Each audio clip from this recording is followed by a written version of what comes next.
30 seconds and counting.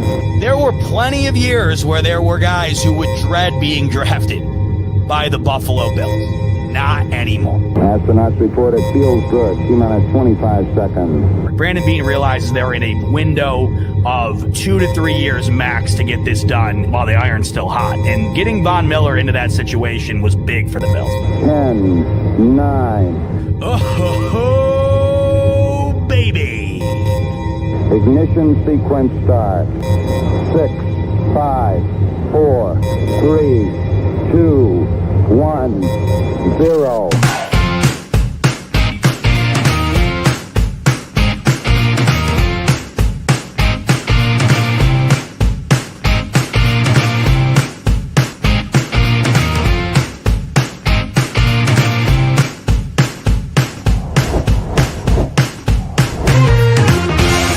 Great interview, guys.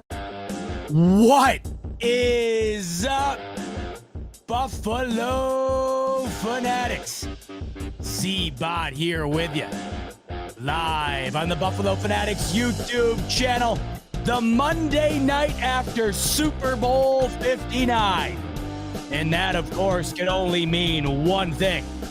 It is the Smoke Break, powered by BetUS. The Super Bowl is in the books, and my God, did it go down like anybody expected it to? Didn't go down the way I expected it to. The Philadelphia Eagles, folks, are your 2024-2025 NFL champions. Domination to the letter of the word, by its very definition. 40-22, and in a game where you score 40, allow 22, and win by 18, it's crazy to say that score is not nearly reflective of how dominant they were in this game. That score is not nearly reflective of how badly the Kansas City Chiefs were outplayed and flat out destroyed on the world's biggest stage with an opportunity to do what no NFL team had done before. And that was win 3 consecutive Super Bowls. The opportunity to do so went by the wayside. There's a reason why nobody's done it before, and I think you saw last night. In fact, they were the only team to get back to the game with a chance to do it. But boy, oh boy, coming up short wouldn't even be the right way to put it. 40-22. At one point in this game, it was 34-0, 37-6. 40 I mean, my God, just utter domination up and down the board. And the Kansas City Chiefs, for the first time in about 3 years, looked as human as any other team has looked throughout the league in the last handful of years here. Good to have you in on the Smoke Break on a Monday night as we recap what we saw from New Orleans in Super Bowl 59. Before we dive into it, I know the season's over, but there's still plenty of action you can get in on over on BetUS, including Aaron Rodgers' next team. We'll talk a little bit about this later on in the show. But if you have not heard, it has become near fact at this point that the New York Jets will not be retaining Aaron Rodgers heading into the 2025 season, and they will be moving on in a different direction at quarterback, meaning Aaron Rodgers has two choices: either hang the cleats up or play for a different team. And I found this awfully interesting. Right now on BetUS, you can get in on just about any team in the league that's quarterback needy in terms of where you think he might go. But if you look at your screen, there's one team that stands out majorly, and that is the Pittsburgh Steelers, who currently are the odds-on favorite to get Aaron Rodgers as their starting quarterback heading into 2025. The San Francisco Niners are slightly behind at plus 300, but with the knowledge that the Steelers are going to be moving off of Russell Wilson, likely Justin Fields as well, right now, the favorite in terms of where Aaron Rodgers lands is in the lap of the Pittsburgh Steelers to finish his career with Mike Tomlin. If you think he goes there, if you think he goes somewhere else, get in on the action over on BetUS using the promo code YouTube150. That'll get you a 150% sign-up bonus up to $2,000 on your first deposit, 125% bonus on your next two after that. It's amazing. I think I saw a stat yesterday. Cam Newton will finish with more victories as the starting quarterback for the New England Patriots than Aaron Rodgers finished with as the starting quarterback for the New York Jets. The Aaron Rodgers Jets experiment was disastrously bad. We all knew that, but now it looks like it will be coming to a close. Will he stay in the AFC? Will he go to the NFC? Will he retire?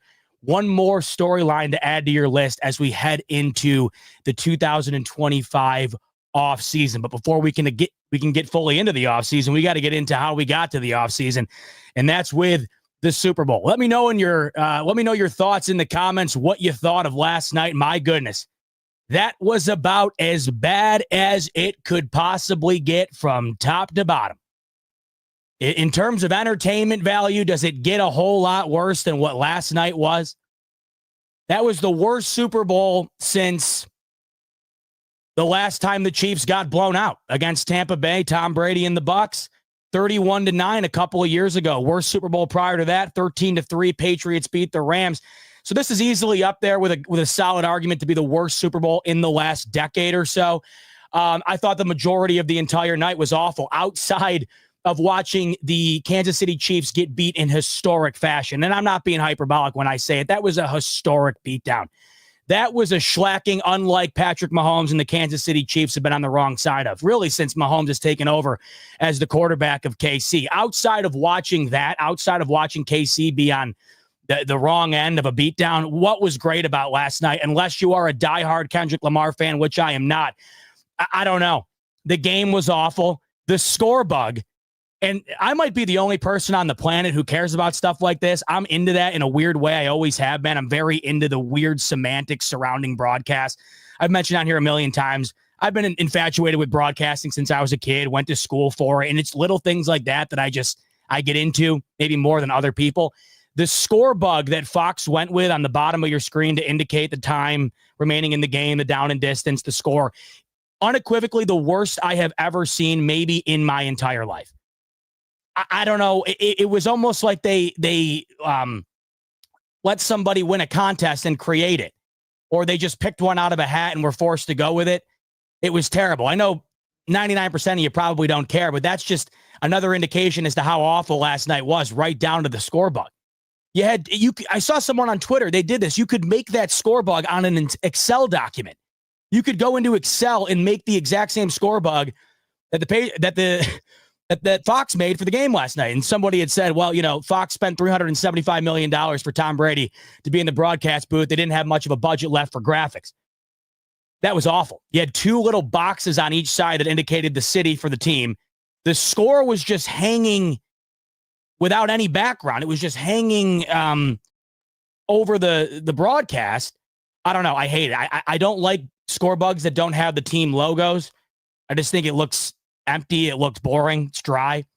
This was on a whole other level. It was awful. The halftime show, hey, if you loved it, great. If you didn't, I mean, to me, whatever. I thought it was rather boring.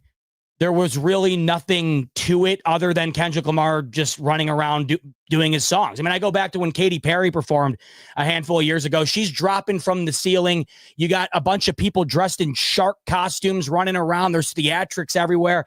You go back to the LA Super Bowl at SoFi Stadium and you bring out legends of the game, right? In terms of the music industry, Dr. Dre's out there, right? Snoop Dogg's out there, Eminem's out there. You got a bunch of different stuff going on. It felt big. Last night felt like the NFL allowed Kendrick Lamar to hop on stage to give one last middle finger to Drake. And is that what we want the biggest stage in America to be allocated to?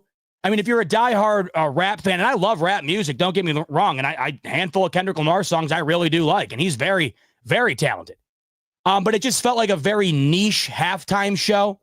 I would argue that the majority of people watching the game don't know a ton of Kendrick's discography, a ton of his catalog.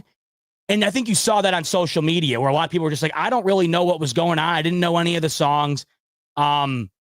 I don't know. And beyond that, I thought the bit with Samuel L. Jackson was cool because it was kind of like a play. That part of it was kind of cool, the way it was orchestrated. But there wasn't really any theatrics to it. It didn't feel like a Super Bowl halftime show. There just wasn't a lot of pizzazz to it. So if you're a huge Kendrick fan, you obviously loved it. But if you're looking for like the highest entertainment value, if you're looking at a show where you're like, oh, that makes sense why that was the halftime show, I don't think last night was that. And once again, this whole Drake Kendrick thing, hasn't it been over for months? I don't know. It just felt like the NFL was like, hey, like here's one last opportunity to capitalize on they not like us, which I think has been played into the ground. It's been played into oblivion by now. So that wasn't the best in my opinion. I'm a huge CBS and NBC broadcast fanatic, so I don't mind Fox at all. But Fox is probably my out of the choices I could have, whether it be Romo and Nance or Tirico and Collinsworth. I'd probably go with that before I went with KB and Tom Brady, even though I thought they did a good job. So overall, for me last night, it wasn't. I don't know. It just wasn't. It wasn't the best. Let me know in the comments what you thought. What you liked, what you didn't like. To me, every year, the funniest thing about the Super Bowl, to me, every year, the most divisive thing, bar none, is the Super Bowl halftime show. You got people just willing to go to war about it, whether you loved it or you hated it. I'm usually never on one side or the other. I'm usually down the middle. I could really care. It's not what it's about. I just like it for the entertainment value. It just didn't feel overwhelmingly entertaining is all. It felt like if you were a huge Kendrick fan, there was like little innuendos and Easter eggs that you must have loved. But once again, I just didn't feel like it was for everybody. Yet again, though, every year, this is what happens. Whether you loved it or you hated it, there always seems to be 50-50 split down the middle between loving it and hating it. But I think when you tied in how unentertaining the game was with a halftime show that felt like it was sort of niche oriented, I don't know. Last night was not the greatest Super Bowl that we can remember here. We got NVM Mafia coming in. He said, I love the halftime show. I'm a massive K-Dot fan. See, that's how it goes.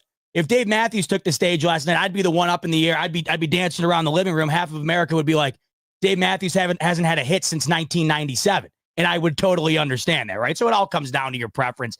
It all comes down to what you like and what you don't like. I would have thought he would have brought out a couple more guests. Usually that's what guys do. He brought out SZA. Serena Williams made a guest appearance.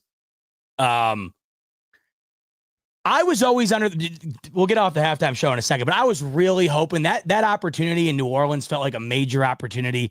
In fact, you can go back to the show last year when it was announced that the Super Bowl was going to be in New Orleans. And I immediately said, oh, this is Lil Wayne's. This is going to be for Lil Wayne. And I thought it was going to be like a Lil Wayne Young Money show. Throw it back to like my heyday of growing up. Loved Lil Wayne growing up. Still do.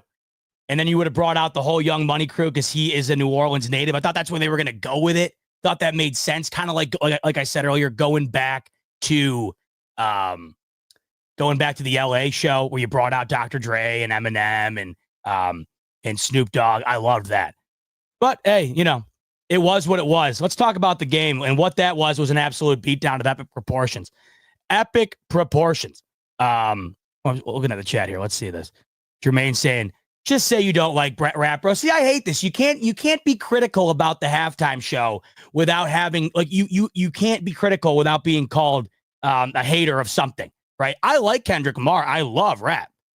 I just didn't. I think if you think about it objectively, it didn't feel like it was for a mass audience. I've always felt like the Super Bowl should probably placate to a broader audience, seeing that it is the most watched broadcast in the country every year. I'm not going to sugarcoat it. I think Rap Live is not great.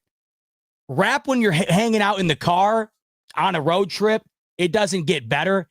Rap Live is tough because it's just not, I don't think it's designated for a live performance as much as other types of musical genres are. But regardless, like I said, to each their own. Every year, this is the most divisive topic of the Super Bowl. It's not the game itself. It's not the commercials. It's always the halftime show. But hey, I didn't think it was bad by any means. I just didn't think it was the most amazing thing in the world. What else are you guys saying in the comments, actually, before we get into the game? Let's see What else you're saying? Real King saying, throw the commercials away. I got to tell you, as I've gotten older here, like when you have a commercial break, it's kind of like when you go up and grab some food. Or for me, like my little nieces are there. I'm with my family. So that's a time where I go and take a moment to hang out with them for a second. I don't pay much attention to the commercials as much as I think I used to. But I don't know. I have to go back and watch them. Nothing stood out to me in particular, I would say.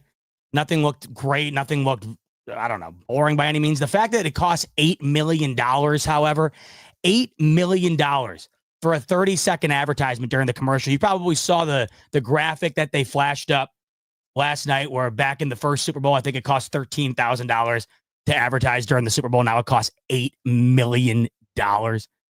What's Jay King saying? He's saying, got nothing to do with it being rap. He sucked.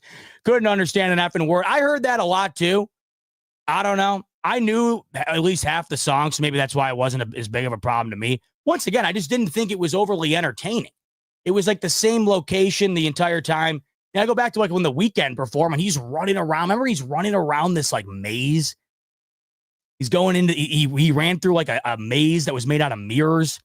And it was memorable. I don't know. I just don't know how memorable it was. That's all. Kevin saying Z-Bot ain't going to glaze the Chiefs this show. Who could? Even Nick Wright didn't have the opportunity to glaze the Chiefs this afternoon. If you watched First Things First or any of the clips that came out from that show this afternoon, hilarious because they had already spent their money on betting the Chiefs would win. So they had like a mariachi band. They had a million different things. It was hilarious. Nick Wright was eating crow all afternoon, which was hilarious. Koala saying commercials have gotten worse. They used to be extra. Yeah, I don't know. Well, you got to factor in, I guess, a variety of things. One, the cost of entry now. Like I just said, it's $8 million to run a 30-second ad. So I think that the creativity might go by the wayside because you're getting a lot of the same players every year who have the money to do it. Plus, I think we're so spoiled all the time. We're on social media nonstop. We're not as impressed maybe as we used to be by a commercial because we're constantly being advertised to all day long when we're on our phones. So maybe that has something to do with it. Big Papa's coming in with our first super chat of the evening. He's saying Chiefs got humbled last night. As maybe a homage to Kendrick Lamar, they did indeed get humbled. Bartek coming in. This was genuinely one of the worst Super Bowls if you consider commercials, halftime show, and actual gameplay. Yeah, I mean, that's what I'm getting at. Like I said, if you were a diehard Kendrick fan and you really don't give a rip about commercials, last night, the only real silver lining to last night was watching the Kansas City Chiefs get beat in historic fashion. That is as bad of a loss as we've seen in the Super Bowl since they lost to the Bucs, and I thought it was worse. They lost to the Bucs 31-9. The score indicates a lesser margin of loss for the Chiefs in this game. I thought they were outplayed even worse than they were in that game. And we're also talking about the Chiefs being on the doorstep of history. In that previous game, they were not in the same position they were in this year.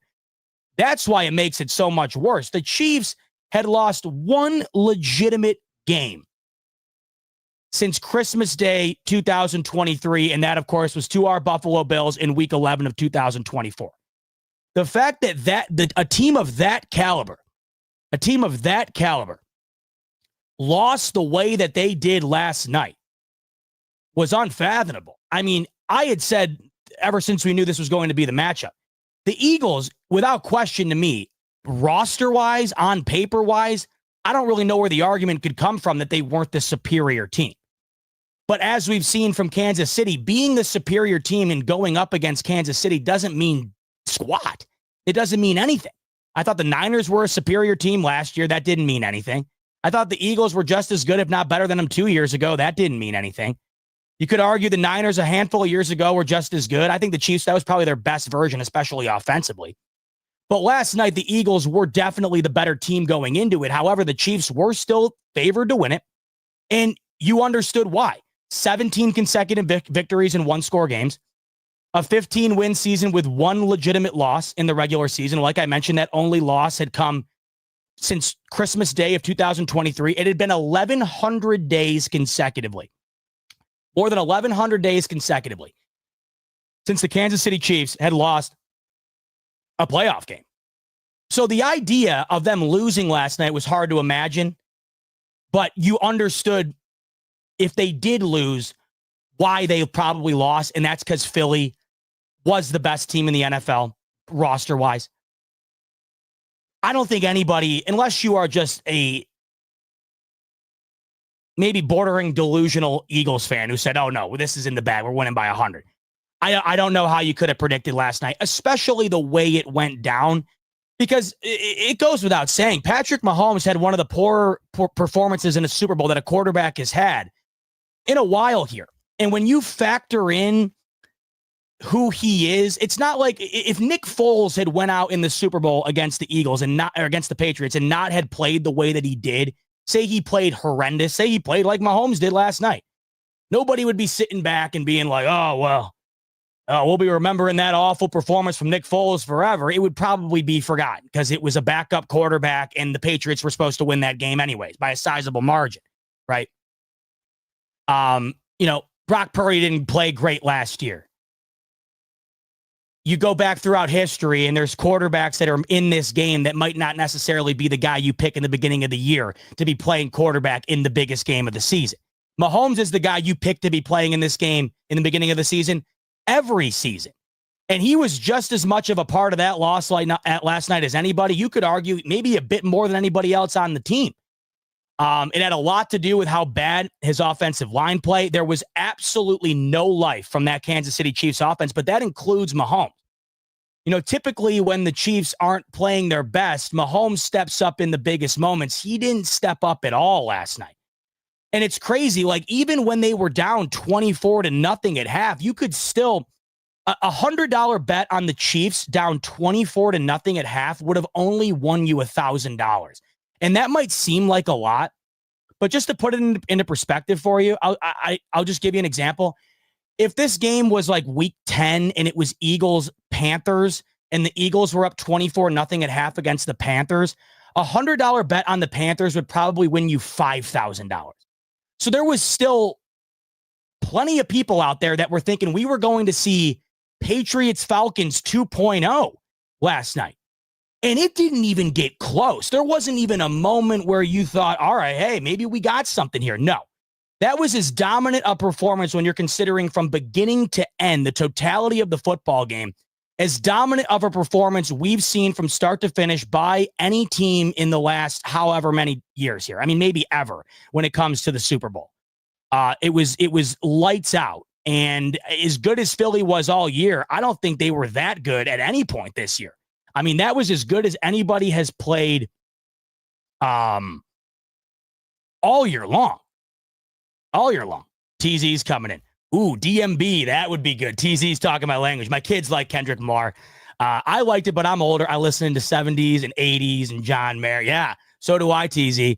Like I said earlier, I'm sure the kids loved it. Plenty of people loved it. I don't know. I saw somebody get. This is why I hate bringing it up. You bring this up, and everybody gets down on your ass if they disagree with you. Someone telling me I'm too politically correct. I saw in the comments here because I don't know. I just thought it wasn't all that great. I thought it wasn't all that bad. I just thought it was whatever. I think when you're factoring in, once again, when you're factoring in that it was the Super Bowl, it just did not feel like a Super Bowl performance is all. I don't know. I wonder who it'll be next year, though. Here's the other thing, too. I'm a huge fan of like musicians, like guitar and drum kit and bass and all that. The problem is that's not really what it is anymore. So the odds of that happening again, where there's going to be this rock band that ascends to what rock bands used to be, that's kind of done. So it's either all going to be pop or rap or whatever. So who knows? Kendrick Lamar, you can't argue it. As far as popularity is concerned, he might not have been a household name for everybody watching it, but he was insanely popular throughout the past year. So I guess for that reason, it made sense. Ziggy's coming in. He's saying, I've seen my team win 3 Super Bowls in my life. Can't win it every year, man. So Ziggy, who are you a fan of? You a Chiefs fan? Then you would have seen 4, so it can't be Chiefs. Got to be somebody else. Terrence is coming in. He's saying Foo Fighters. Sign me up for a little Foo Fighters, Terrence. Sign me up for a little Foo Fighters. I would love that. But even the Foo Fighters are well past their prime. You know what I mean? Like right now, the only there just isn't a great band right now, unless you're into niche things, unless you're into smaller bands. It's not what it is right now. I wonder, it makes you wonder, like, if Taylor Swift wasn't dating Travis Kelce, would she have done the Super Bowl by now? Because it feels like how she hasn't done it is crazy, seeing that she's the biggest pop star in the world and has been for a while here. You have to wonder if eventually she gets in there. Power J is really speaking my language. Imagine we bring Metallica out there, Pantera out there, right, with him. I think Pantera was opening for Metallica this past year on their tour. Once again, though, back to the point I was making where it's not for everyone. You bring Metallica out there, that's not for everyone either. Not everybody's going to love that either. It's really tough to please everybody. I've always felt like the NFL should try to please as many people as possible. But once again, I've said it already 5 times. There's never going to be a performance where everybody universally gets together and says, you know what? That was great. I think the last time that everyone was in unison in saying the halftime show was amazing was probably when Michael Jackson did it, however many years ago, 30 years ago. That was probably the last Super Bowl that I've heard everyone, when talking about halftime show, where everybody was collectively like, yeah, that was incredible. Yeah, you can't point to one performance, at least basically since I've been alive, everybody unanimously was like, yep, that was the best thing I've ever seen. JD coming in. Let's call it what it is. Mahomes was gifted the greatest tight end in the NFL for years. Kelce started breaking down. We all began to see Mahomes' weaknesses. We're going to get into this throughout the show. And I'm interested to hear your thoughts as well. I tweeted this out last night, had a variety of different comments, and I'm genuinely interested in what people's perspective is on this. Last night, based on what you saw, what, if any, effect does that have? Does that performance have on the legacy of Patrick Mahomes? I'm genuinely interested in what your guys' thoughts would be, because that was an historic loss, and we're now looking at Mahomes being 3-2 in the Super Bowl. And I know it's like casting stones at a glass house for me as a Bills fan to sit here and criticize somebody who has 3 Super Bowl rings, right? 3-2. By the way, now it's just hitting me. Ziggy said he's only seen 3 Super Bowl championships in his lifetime. He would be a Chiefs fan. I was so conditioned already to believe the Chiefs were going to win on Sunday that I had already had the number 4 in my mind. They still only have 3.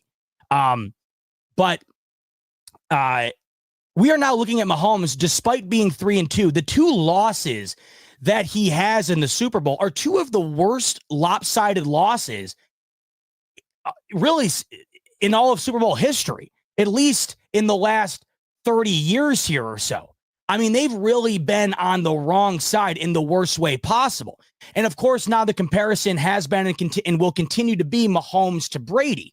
And Brady is 7-3 in Super Bowls. And when you look at his 3 losses, the 3 losses were 3 of the better Super Bowl games ever. You're talking about the loss in 2007 to the Giants, the greatest upset in maybe sports history, considering the circumstances.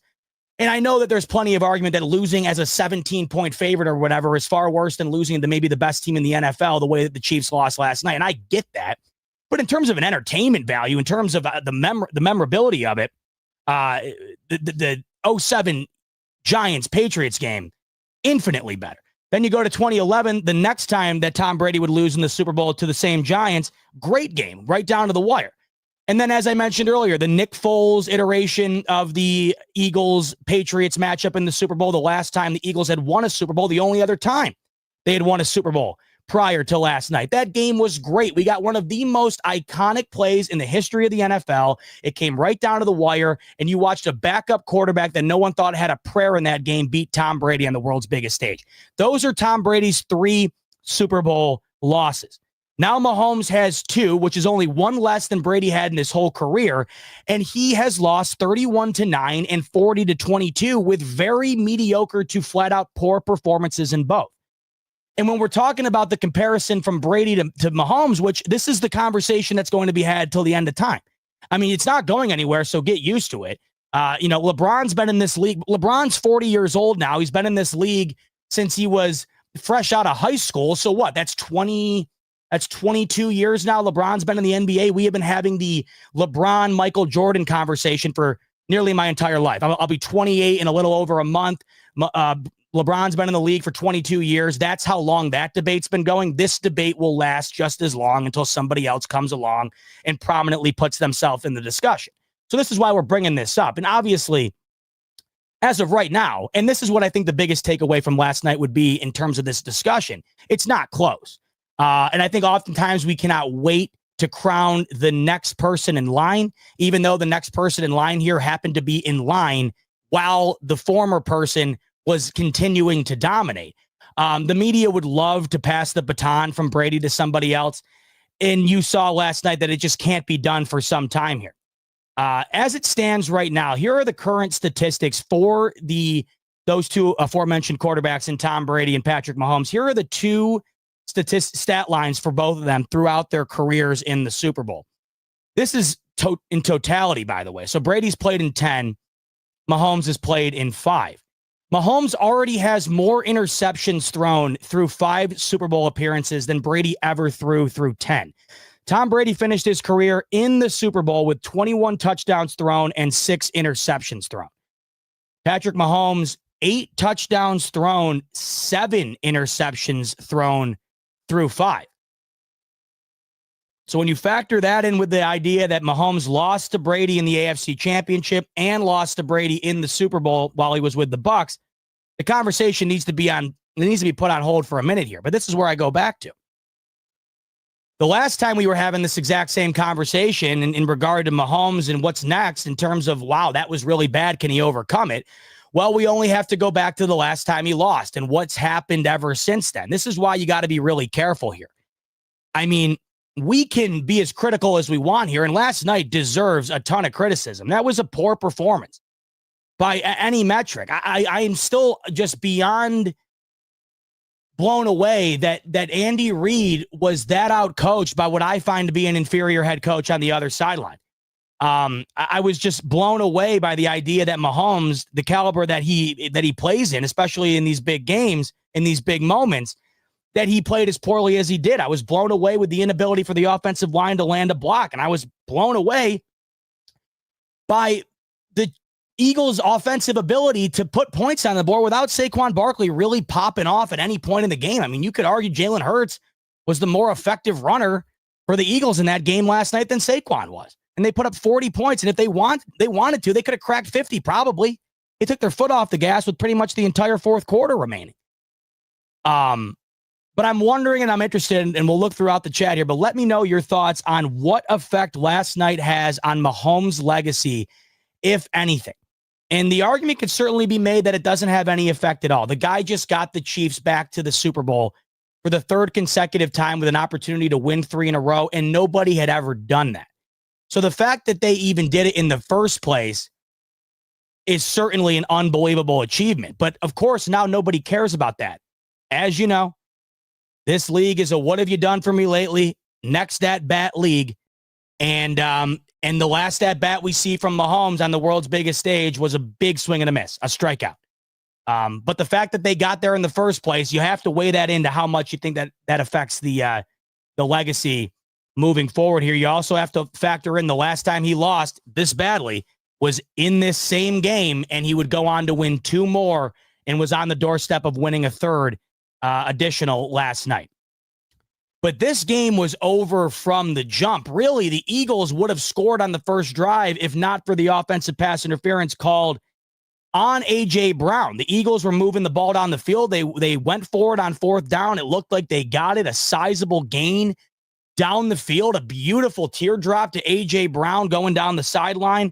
There was some contact by what seemed to be both guys. A.J. Brown extended his arm, and it wound up resulting in an offensive pass interference that stalled that drive out and forced the Philadelphia Eagles to punt the ball. If it weren't for that pass interference, they would have scored on that drive, and it would have gotten uglier even sooner. Very slow start to the game. This seems to be the theme in almost every Super Bowl. It's rare you see teams come out clicking on all cylinders, and that's totally understandable. I mean, you are literally playing. It does not get bigger than that anywhere.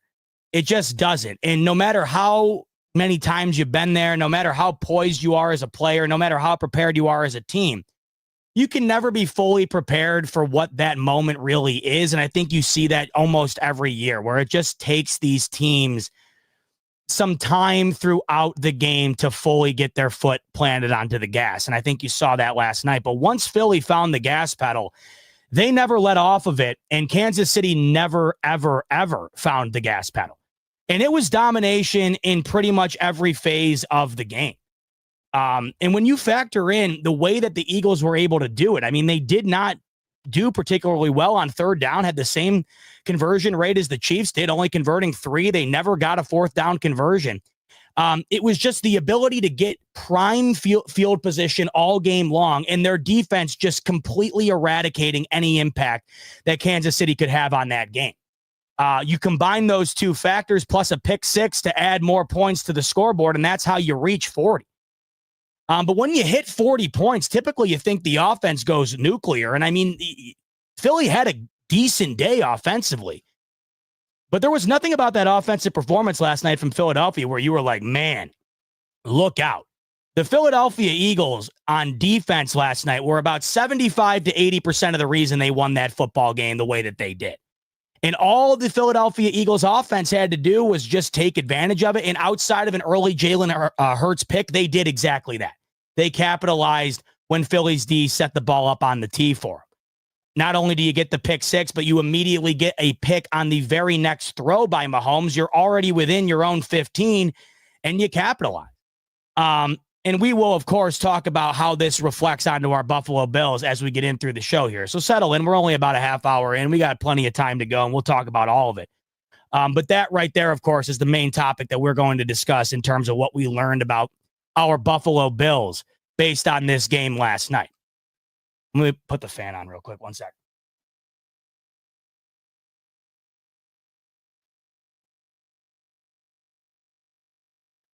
So you look at the box score, right? 345 yards to 275, 210 passing to 226 throwing in favor of Kansas City, primarily in garbage time, by the way.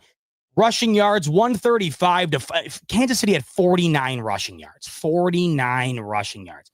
And, you know, let's be honest, 135 yards on the ground for Philadelphia is a mediocre day when you factor in who they have.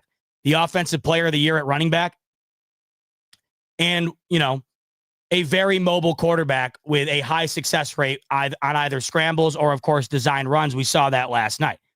Jalen Hurts was the leading rusher. If I had told you going into this game that the Kansas City Chiefs would hold Saquon Barkley to 2.3 yards per carry on 25 carries for a total of 57 yards, and he would not get in the end zone, I would have told you that Steve Spagnuolo had once again a masterful performance in the biggest game of the year, and the Chiefs won a narrow, low-scoring football game. I don't know how you could have conceived any other outcome. If you knew going into this game that the best player on the football field outside of the quarterback position was held in check far worse than McCaffrey even was last year in this same game, I mean, Saquon almost every game down the stretch was having at least 1 to 2 50 to 60-yard touchdown runs. He didn't even have 60 total yards in this game, and it wasn't like they abandoned him. He ran it 25 times. He didn't even run it that many times against the Commanders in a blowout in the NFC Championship. 25 carries for 57 yards, 2.3 yards a carry, and no touchdowns. Kansas City Chiefs fans around the country are signing up for that every day of the week and twice on Sunday. Jalen Hurts is your leading rusher with 11 carries, 72 yards, ultimately solidifying him the MVP award because he was awfully efficient through the air, 17 to 22. He did have that one pick, but that was the only real mistake that the Eagles made in the entire football game. Outside of that, I thought he was great. Thought he managed the game perfectly, had a couple of really nice-looking balls, and he ran it tremendously well, including once for a touchdown, to get himself to 3 total on the football game. But I cannot get over the game plan obviously being, well, it was well acknowledged by everyone who was going to be watching this game that had been keeping close tabs on the league all year.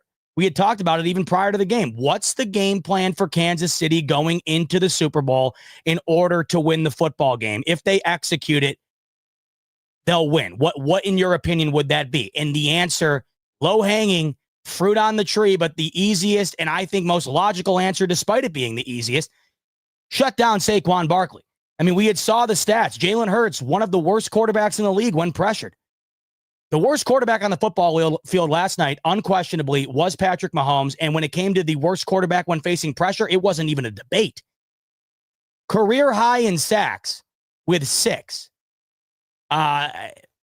So many elements of this game that just, like I said, it wouldn't have stunned the hell out of me if the Eagles won this game.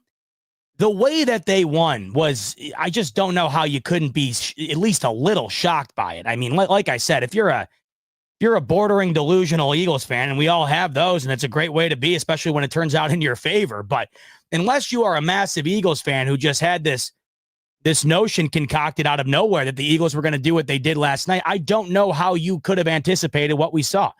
And it's little things that you're seeing in the box score and just that you saw in the game that also make it a little bit more confusing. Like this Saquon line to me, I can't get over.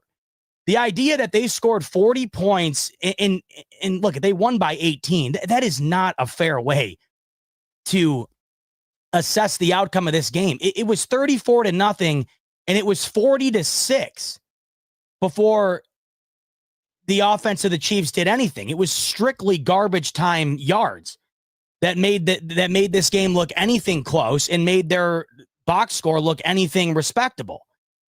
It was 40-6. There was a point in time where I was looking up how if a shutout had ever happened in the Super Bowl before. That's how close we were getting to it. They were 3 points shy of holding the largest lead in Super Bowl history with 37. I mean, this was a historic beatdown. And when you factor in who it was against, I mean, it's just, like I said, if the Commanders somehow stumbled into this game with a rookie quarterback and then it all fell apart and the Chiefs were on the opposite end of this and they were the one dominating the Commanders, I think people could look back and say, well, yeah, it was a rookie quarterback. No rookie quarterback had ever made it. And the Commanders are certainly a year or two away from really reaching their full potential. The Chiefs are on the doorstep of a three-peat. No wonder they got smoked.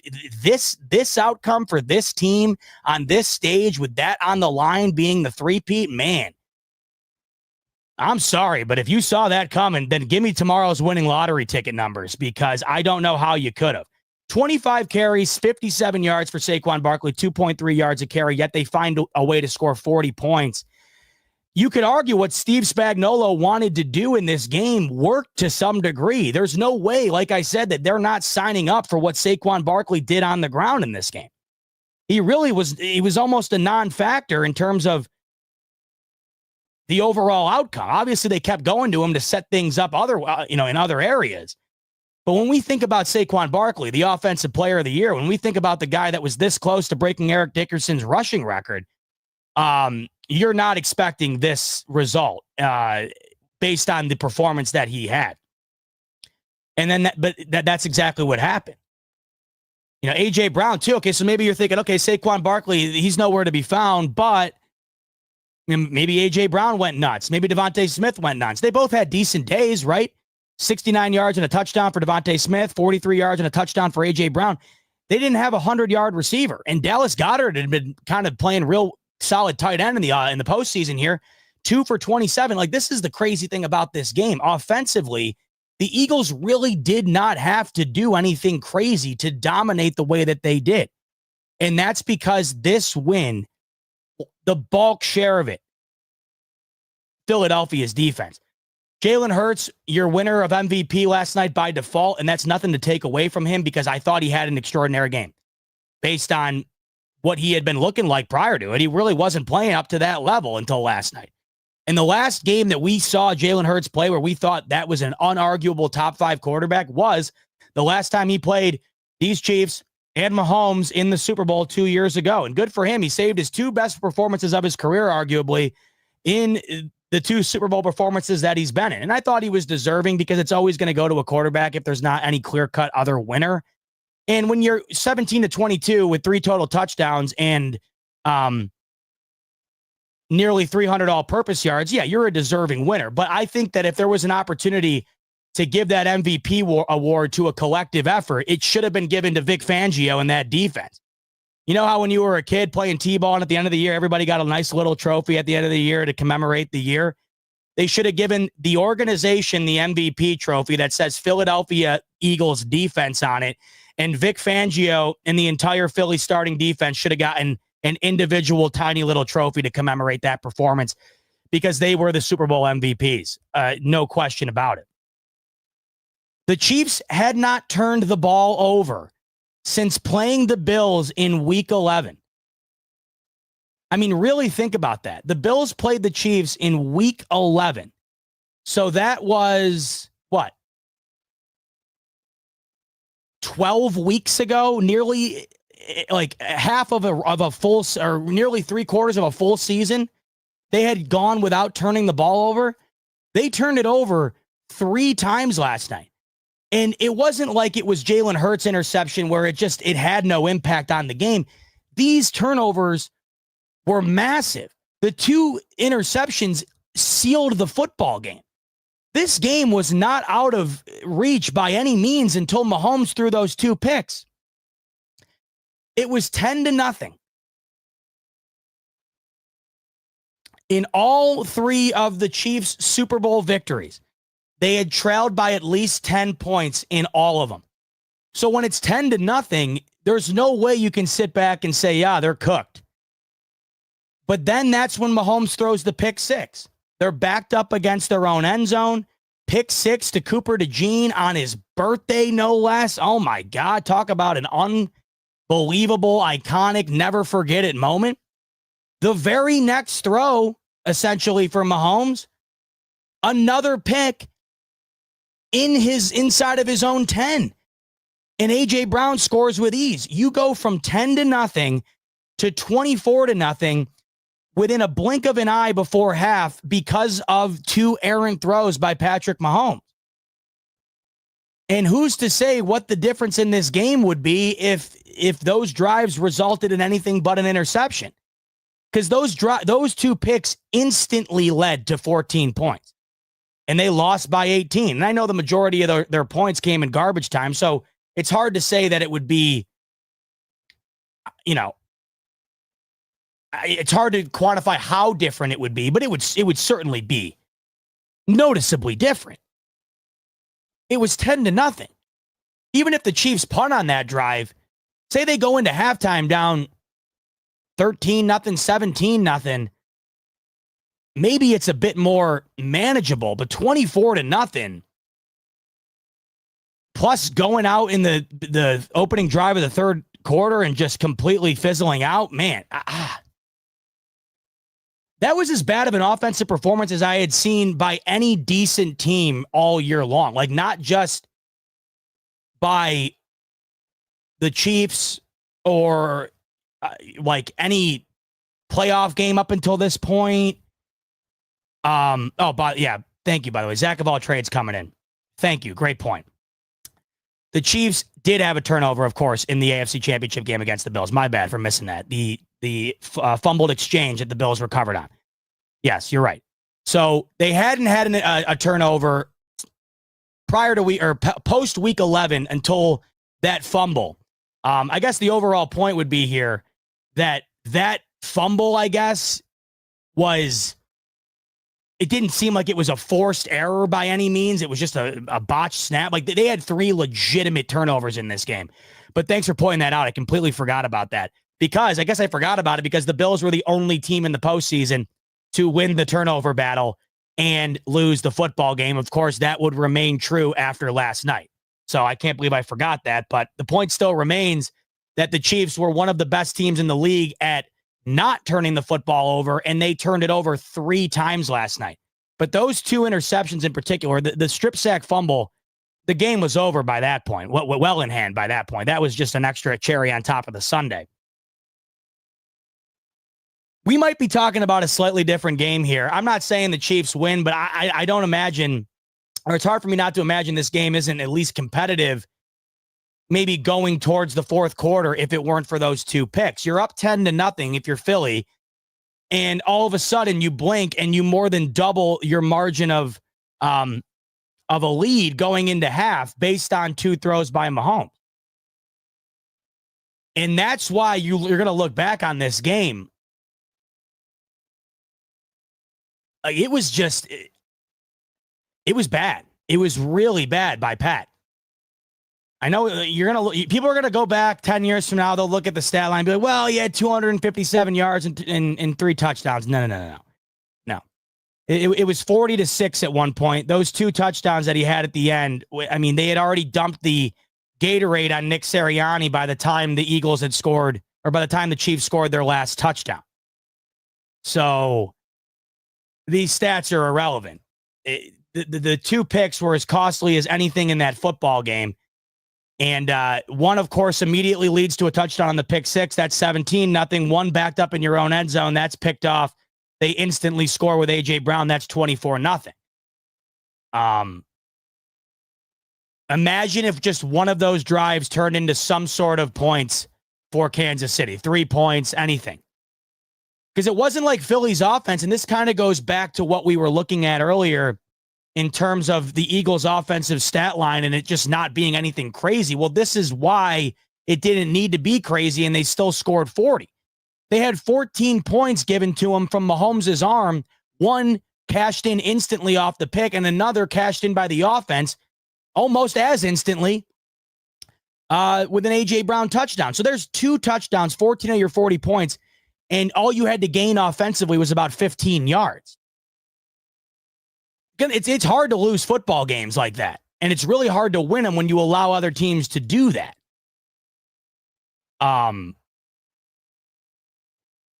You could have predicted the Eagles to win this game in a variety of areas. I think predicting them to win it because Patrick Mahomes had a very large hand in allowing Philadelphia to pull away the way that they did would have been a tough bet to make.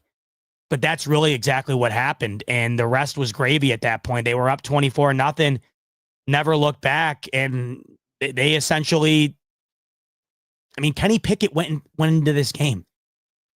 You know how rare it is to put a backup quarterback in the Super Bowl and you win it? That's the type of game we watched last night against a team that was bordering on inhuman. Kenny Pickett got snaps in that football game last night. Did you think Kenny Pickett, unless Jalen Hurts had suffered a very unfortunate injury, with that out of the question, any possible scenario in your mind going into that game where you fathom seeing Kenny Pickett going out there on the football field with pads on, taking snaps? Michael Hill coming in with a super chat. I'm tired. Sean McDermott needs to stop drafting nice, sweet 2 parents holding the door for old ladies. Kissing babies, 4.0 GPA, read the Bible every day, football players. We need some youngins. We're going to talk about that in a little bit. The Bills learned a lot last night. The league learned a lot last night. Here's the problem, folks. I don't think it's anything we didn't already know. It's just the incapability of being able to pull it off has been what the biggest problem has been. Because the same way that the Chiefs lost last night was the same way that the Tampa Bay Bucks beat them a couple of years ago. In fact, Tom Brady even said this himself on the broadcast. He said the last time they lost in this game, when I played, when we beat them the exact same way. I mean, Tom Brady could have went out there and twiddled his thumbs for 3 quarters. They still were going to win that game. They scored 9 points, 31-9. And what does it all come down to? A pass rush. Philadelphia last night had one of the most iconic performances in Super Bowl history on the defensive side of the football field, or on the defensive side of the football. No over-exaggeration.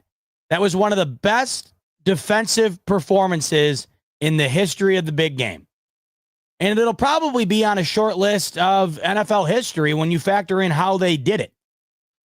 According to Next Gen Stats, the Eagles did not blitz once across 42 dropbacks in last night's Super Bowl, becoming just the 4th defense not to blitz in a game, not just the Super Bowl, but in a game in the Next Gen Stats era. One of only 4 defenses to not blitz in the history of Next Gen Stats. What did that result in? 6 sacks, a career high for Patrick Mahomes. 6 sacks in the Super Bowl, including a strip sack fumble to seal the game. And it wasn't just the sacks, but it was the overall pressure that they got as well. In fact, the second interception, you go back and look, and Mahomes got bumped into because the pressure was so fierce. Offensive line backed right into him. He threw a bad ball to begin with. Him getting knocked off center, it didn't help, and it was picked off. 0 blitzes the entire night by Vic Fangio.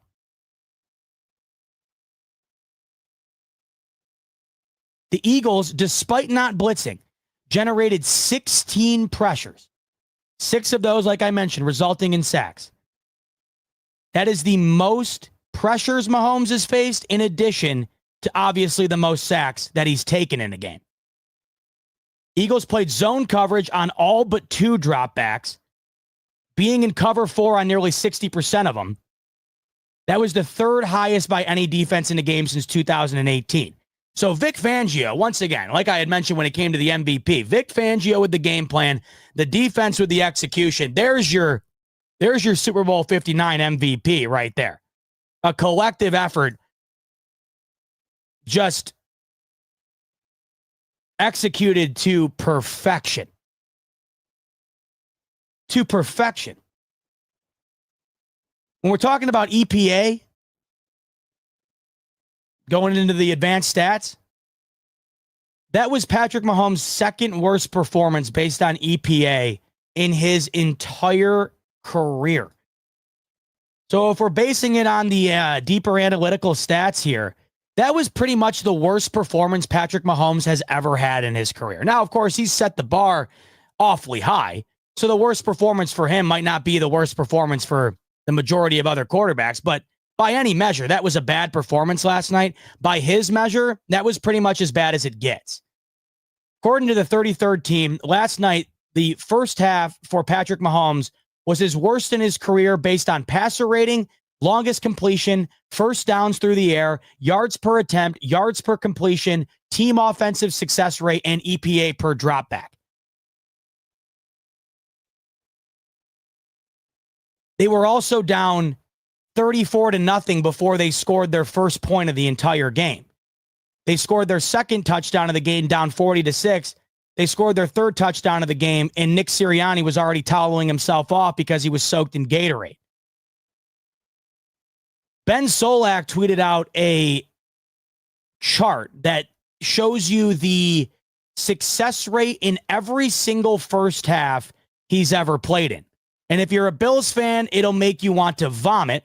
If you're an Eagles fan, it'll make you already happier than you could possibly be after what you witnessed last night. But this puts some context to it. Here's what Ben Solak tweeted out. By the way, I just love the ability that people have to do this. Like, you can just quickly throw together a chart that shows you the performance of a quarterback in a first half throughout his entire career. You got to just love stuff like this as a fan. Here it is. There is Patrick Mahomes' bar on the bar graph here to indicate the success rate he's had in every first half he's ever played in his career. As you can see, last night's first half for Patrick Mahomes in the Super Bowl was not just the worst of his career, it was the worst by a considerable margin. In fact, there isn't even another game that is remotely close to it. That is by far the worst game Patrick Mahomes has ever had through 30 minutes. And when you factor in that the other 30 minutes, the game was already over and Kenny Pickett was in, starters were coming out of the game, it was mailed in. I mean, it was 34-0 before they even had a chance to put any points on the board. But look at this bar right here, the one directly left to it. And what do you know? And this is what makes you sick to your stomach as a Bills fan. Watching last night and then comparing it to what you saw 2 weeks ago. The first half performance by Patrick Mahomes in the AFC championship game against the Bills was the most successful first half he has had in his entire career. What a contrast between playing the Bills defense a couple of weeks ago and playing this Eagles defense. Mahomes went within 2 games from having the greatest performance he's ever put together through 30 minutes of football to having the worst performance he's ever had through 30 minutes of football Just like that.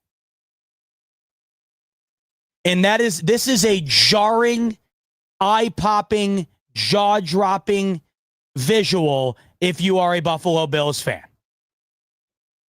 And it just reiterates what we've known really since the last time the Chiefs lost like this, and that is if you want to beat them like that, you got to have the pass rush to do it. And you got to be able to do that with your front four. You got to find a way to get after them without sending the house. Because if you send the house, few quarterbacks in the league better at beating that than Mahomes. But if you can take away his outlets while also getting after him, he loses like he loses last night and like he loses against the Bucs. The problem is that nobody can do it. And when we've seen it be pulled off, it results in blowouts, unlike we've seen them be on the wrong side of. The only two times this Chiefs team has been blown out in a prominent game is when they've gone against two unbelievable pass rushes. And we go back to that Tampa Bay team. They weren't even a playoff team halfway through the year. They turned it on later on in the season. That defense was just as big of a part of them winning it as Tom Brady was. Go back to what they had on that defensive line. It was just filled with studs. And then you go to this Eagles team last night, and it's young and it's dominant. I mean, it's going nowhere anytime soon. And it was undoubtedly the primary reason as to why the Eagles are Super Bowl champions today and why the Kansas City Chiefs missed their opportunity at a three-peat. And it's also the main reason why teams cannot beat the Chiefs unless they have performances in which the Eagles had last night. But you look at the starting lineup for these Chiefs up on the line, and it's just studs. Jalen Carter, Nolan Smith, right? All up and down this defense, including Cooper DeJean, the rookie, taking back a pick six. I mean, this defense is young and it's dominant. And I feel bad for anybody in the NFC that's going to have to go through them over the next couple of years, because not only is it insanely good, it's extremely young. And you got to think that they haven't even played their best ball yet. They were starting to play their best ball as the season went on. It only kept getting better and better and better, and it peaked when it was supposed to.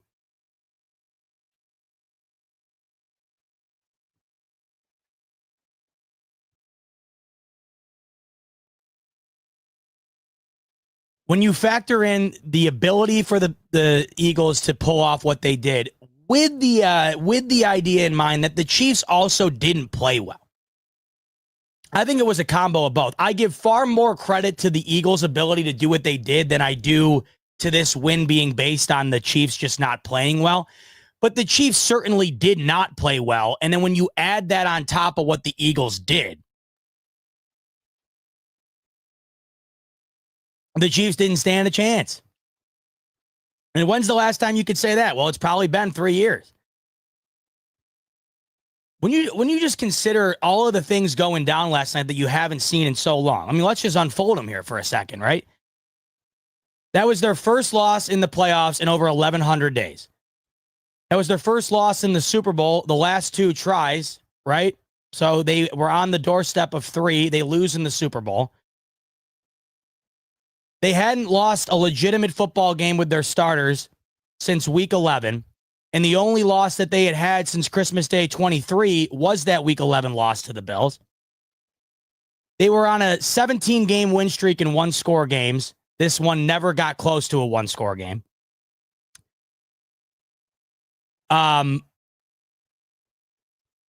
They hadn't been down, I don't think, 3+ scores in a couple of years. They hadn't allowed 30+ points to an opponent other than the Bills in week 11 in over 2 years. And the Bills were still the only one to do it. They were the first to do it in 38 games. The Chiefs had gone 38 games going into the Bills game week 11 without allowing an opponent to score 28+. The Bills did it. The Chiefs did not allow another team to do it after that with their starters on the field. The Eagles scored 40. The Bills scored 29 in the AFC Championship game, but it wasn't enough. And if we factor it, if we go even further based on the 30-point plus, it was even more. They had not allowed 30 plus points in like literal years, other than the week 11 game against the Bills. They got close in the AFC Championship, but we know close wasn't good enough. 29 wasn't good enough. Eagles put up 40. And the crazy thing is they didn't even need to put up 40 to win, it felt like, the way the defense was playing. Felt like, mid-20s would have gotten this done. That's why it felt like it was over at half. And to those people that were thinking that we might see another iteration of Falcons-Patriots, there was no sign of it. That team was defeated last night. It just felt like it was. And there's moments throughout the game that you look at, and this is where I go back to saying that it was, something to do with the Chiefs' lack of life in this game. Not as much as it had to do with how great Philadelphia was, but you can't tell me that there wasn't a factor involved based on the just overall lack of really showing up by KC that played a hand in the outcome of this game. I'll bring up this play tweeted out by Savage Sports. You might have seen it by now. It's kind of going around. And it's just one play, but I think it's a great indication of kind of like what Chiefs team showed up to play last night. Here's Travis Kelce on the edge, and he's supposed to chip block the rusher on the right side here for Philly. Watch this effort by Travis Kelce here on this Mahomes drop back.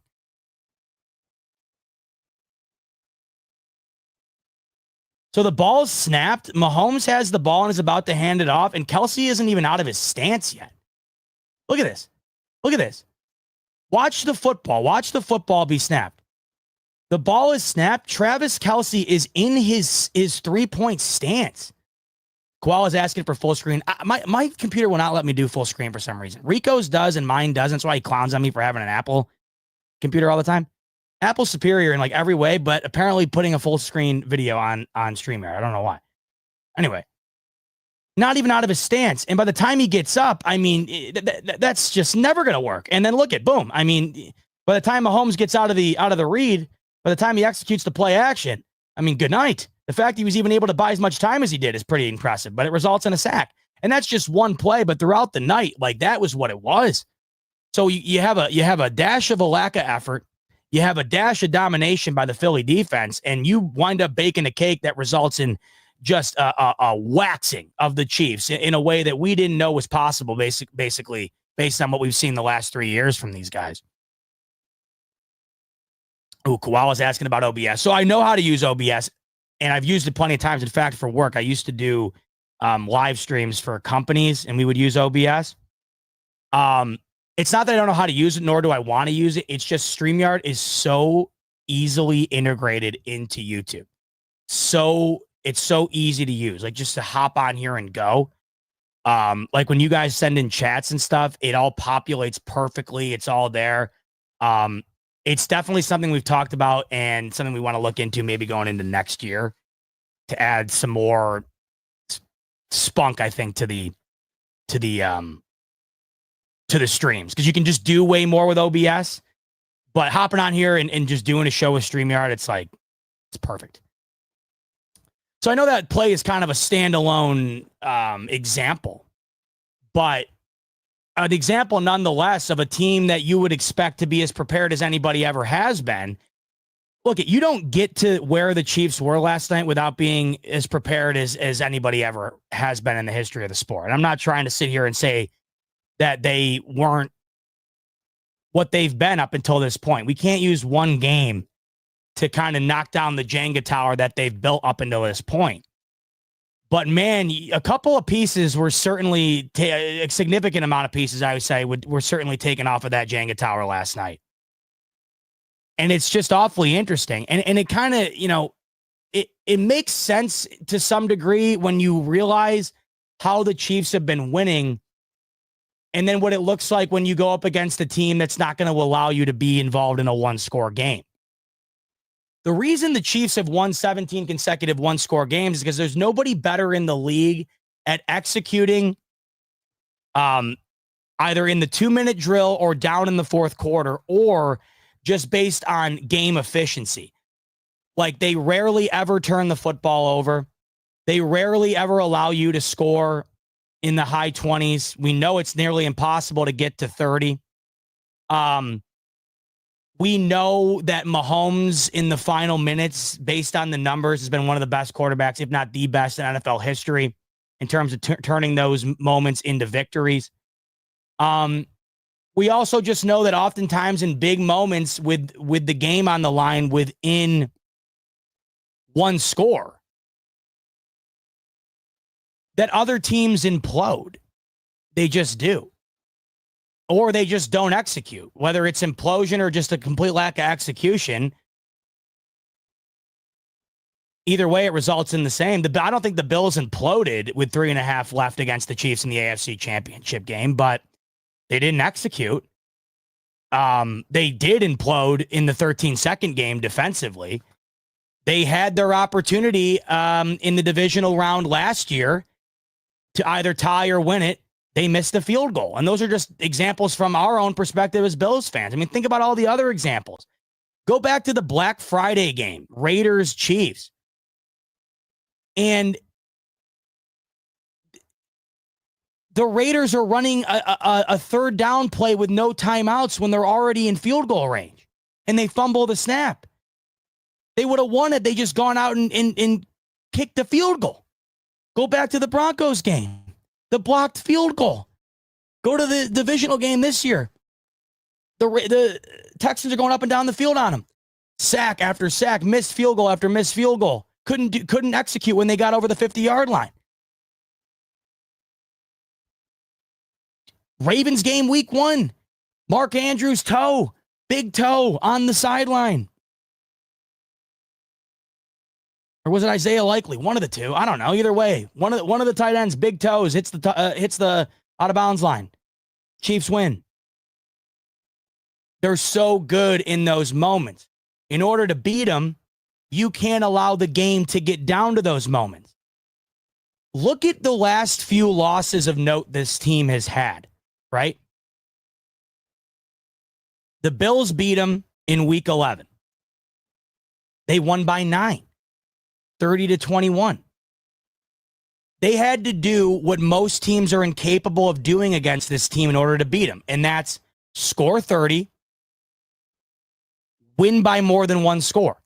Go to the Bucks Super Bowl, 31-9. Bucks had to do what most teams can't do against the Chiefs.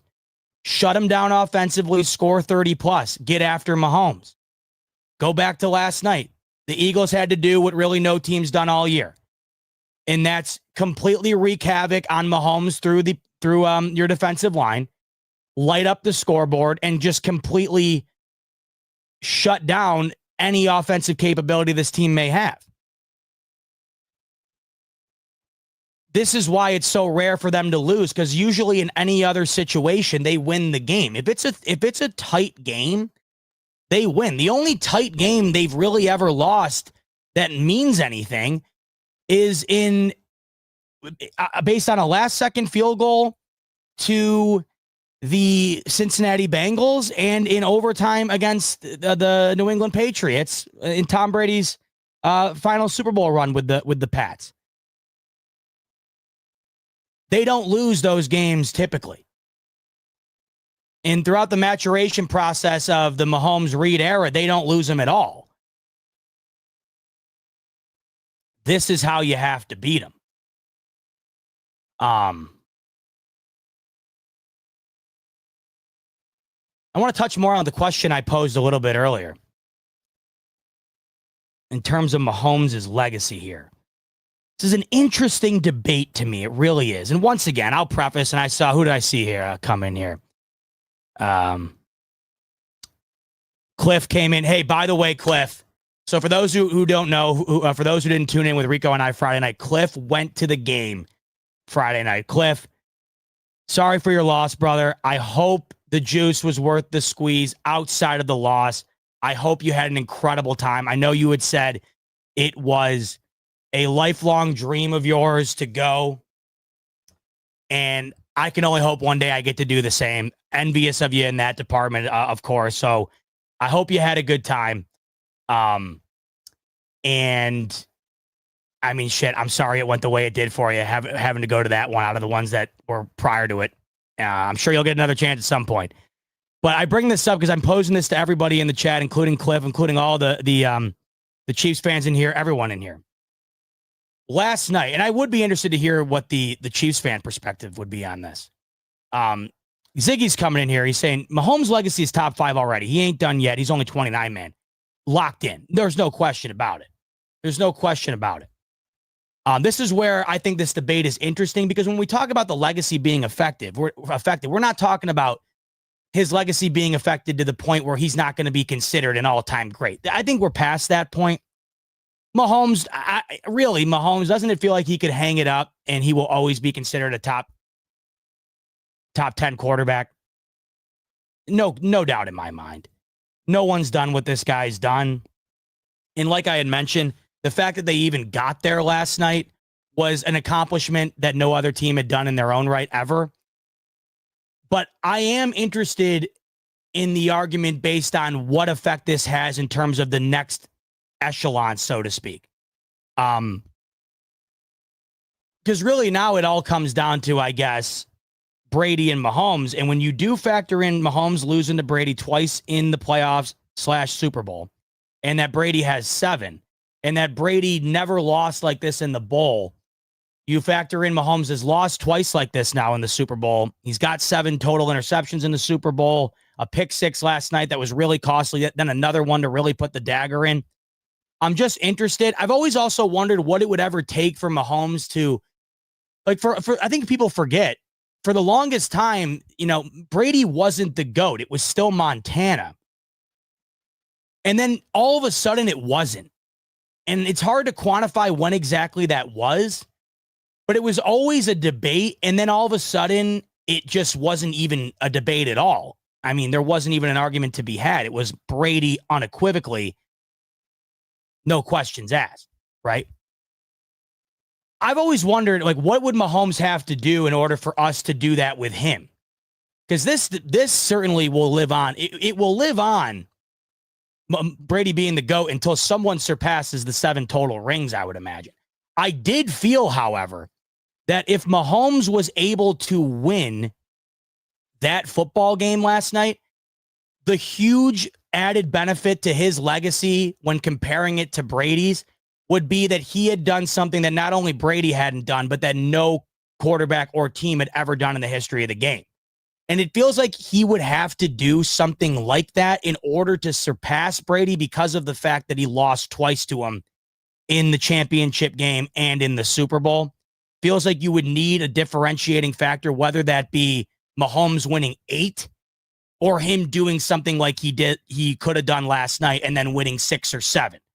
More likely 7, because it matters more how many you have, I would assume, based on public perception. But it felt like last night, I'm telling you right now, if they won that game last night, all you would have been hearing today in order to really get those clicks up would be that the timer has been started on the monopoly that Tom Brady currently possesses on the GOAT status. That would have been the major storyline today. It really would have started to shift gears. And I do think you would have had a lot of people starting to cement Mahomes over Brady, even though I can't get there. I couldn't have gotten there even after last night. But you would have this very significant piece of NFL history that he was spearheading that you could use as, part of your arsenal. Just as poorly as he played last night, that's what I wonder how it'll be affected. Now, this is what I go back to, though, and this is why we can't hang our hats on what we saw last night. We can't watch last night and then say that the dynasty is over, the reign of this team is over, that they're going to fall off. Even if Kelsey retires, I've been feeling for a while that he's going to. I would have bet the house if they won last night, it would be set in stone. I'm not as sure now. There's no reason to believe they won't be back in at least the AFC Championship game next year. We can't use bias as a fuel here. We have to use history as a fuel. And the only history that we have with this team is 7 consecutive Super Bowl or 7 consecutive AFC Championship appearances. And Mahomes appearing in the championship game every single year that he started. So if history is our guide, there's no reason to believe they will not be back, at least on the doorstep of an opportunity again next year. So you can't but the main reason why you can't watch last night and then say, well,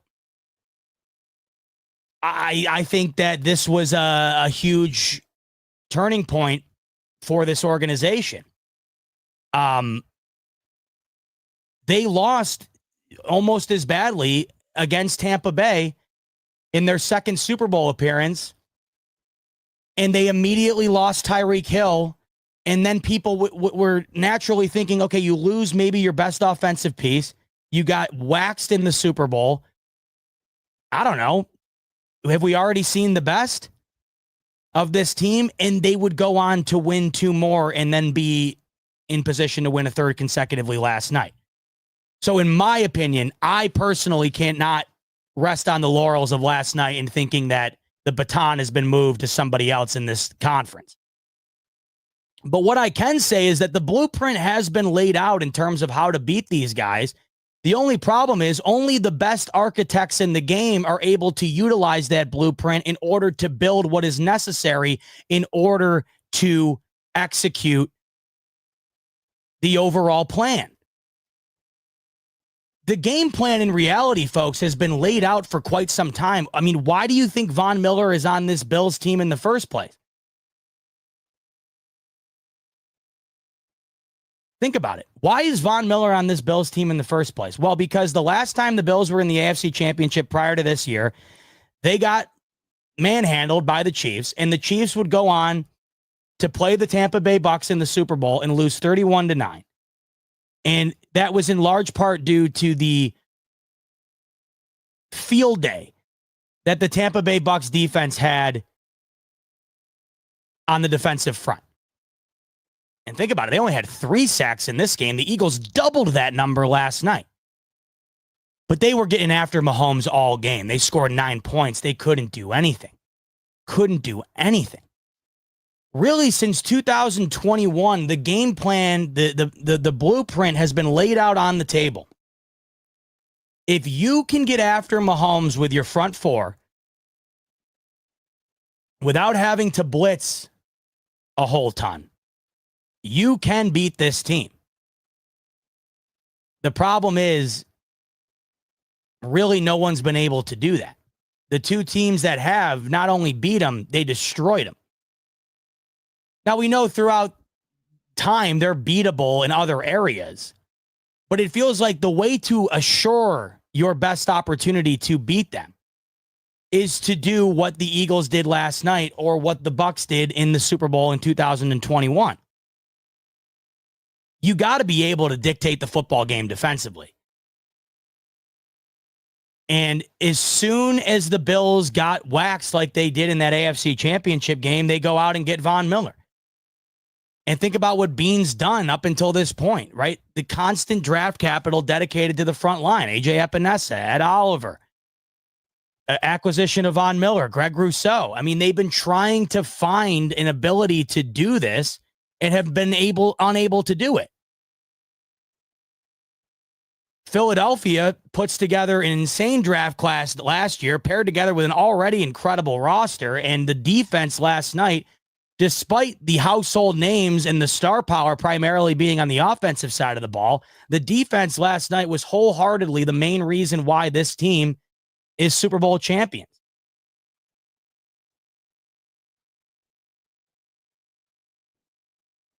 So let's talk about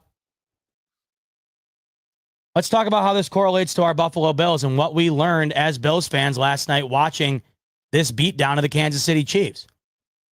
So I want to clarify something. I tweeted this out in the middle of the game last night, and it kind of popped off a bit. And I think it was kind of misunderstood what I meant.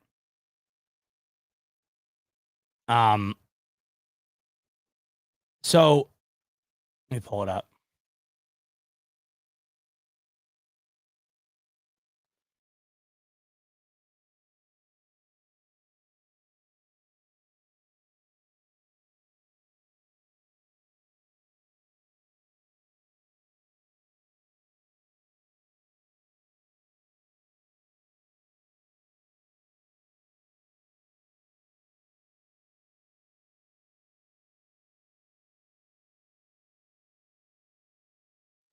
My bad. I didn't realize I was muted. I had to cough real quick and I muted myself. So I tweeted this out last night.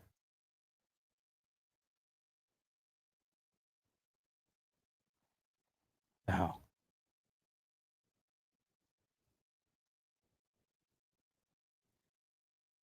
I tweeted out, pretty disgusting that the Bills allowed 32 points to this same offense 2 weeks ago. And I had a lot of people commenting that it wasn't disgusting. There's nothing disgusting about it. The Eagles' defense is just way better than the Bills, and that's why they were able to do what they did last night. And that's exactly what I meant by the tweet. I think a lot of people thought that I was making comparisons of the Bills' defense to the Eagles' defense in the sense that I was saying that the Bills' defense was on par with that of the Eagles' defense. The disgusting aspect of it was that you realize in watching that game last night that the Bills' defense is not nearly close to where they need to be in order to pull off a victory in which the Eagles pulled off last night. That's the disgusting part about it. It's not disgusting that the Bills didn't pull this off the same way 2 weeks ago because they just don't have the ability to do it against the Chiefs. And we know that to be a fact because in 4 playoff losses against the Chiefs, since Josh Allen's been the quarterback, they've allowed 33 points per game to Kansas City over those 4 games. They are incapable of coming close to doing what the Chiefs allowed the Eagles to do last night. The disgusting element of it is 2 weeks removed from the Bills allowing that team to break 30 for the first time all season long. You watched a Philadelphia defense built primarily through the draft hold the Chiefs to one of the worst performances they've had in 3 years. Really, you could go as far as saying 4 years. The disgusting realization is that the Bills' defense, as it stands, is not close enough to a caliber of which Philadelphia's is at in order to execute what Philadelphia executed last night. And the thing of it is that the Bills don't even necessarily have to do what Philly did to the fullest extent. I'm not saying that a team, and this goes for really anybody, because who else has the team to do this right now?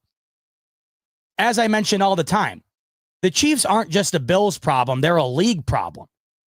But what you saw from Philly last night, they're not a problem for Philly because Philly has the anecdote.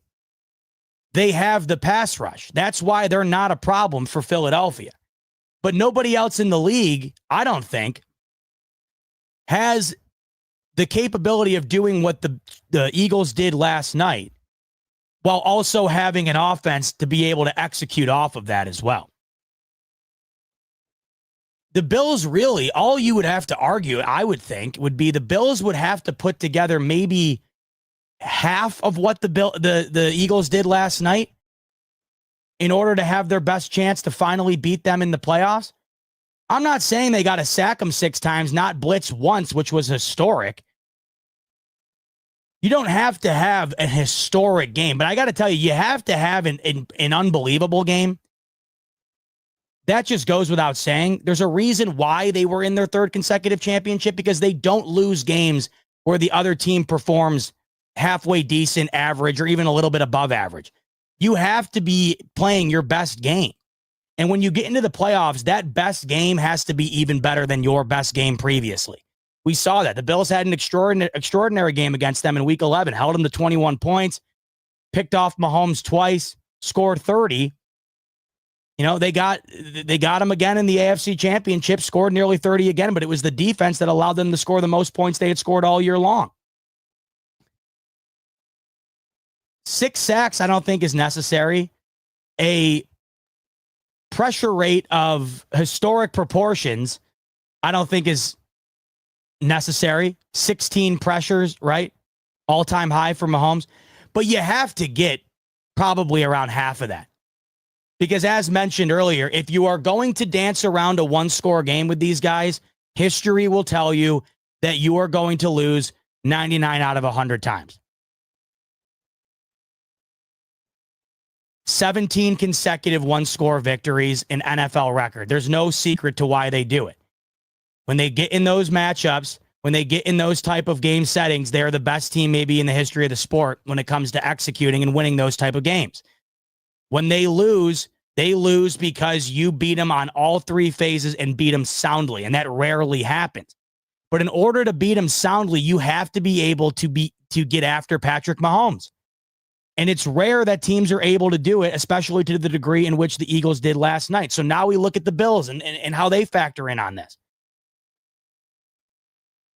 The Bills, as it stands right now, do not have an adequate enough defense in order to beat this team in the biggest moments. They just don't. They didn't in the 13-second game. They didn't this past year. They didn't in the divisional last year. And you go back to the AFC Championship in 21, and the team collectively just wasn't good enough. Especially the defense. They allowed, 38 points in that game? I didn't think that listen, once again, I'll say what I've said ever since the Bills lost that AFC Championship game. The Bills still had the ball offensively with 3.5 left. They still could have won the game. Despite allowing 32 points, the Bills still could have won the football game. They had 3.5 minutes left offensively, and they didn't execute. But at the same time, we now have 4 games where the Bills' defense in all 4 of them has been a problem. The Bills' offense has had their chances. I wouldn't argue the Bills' offense has been a major problem in those games. The Bills' defense has been a problem. And if we're just kind of looking at a comparison here,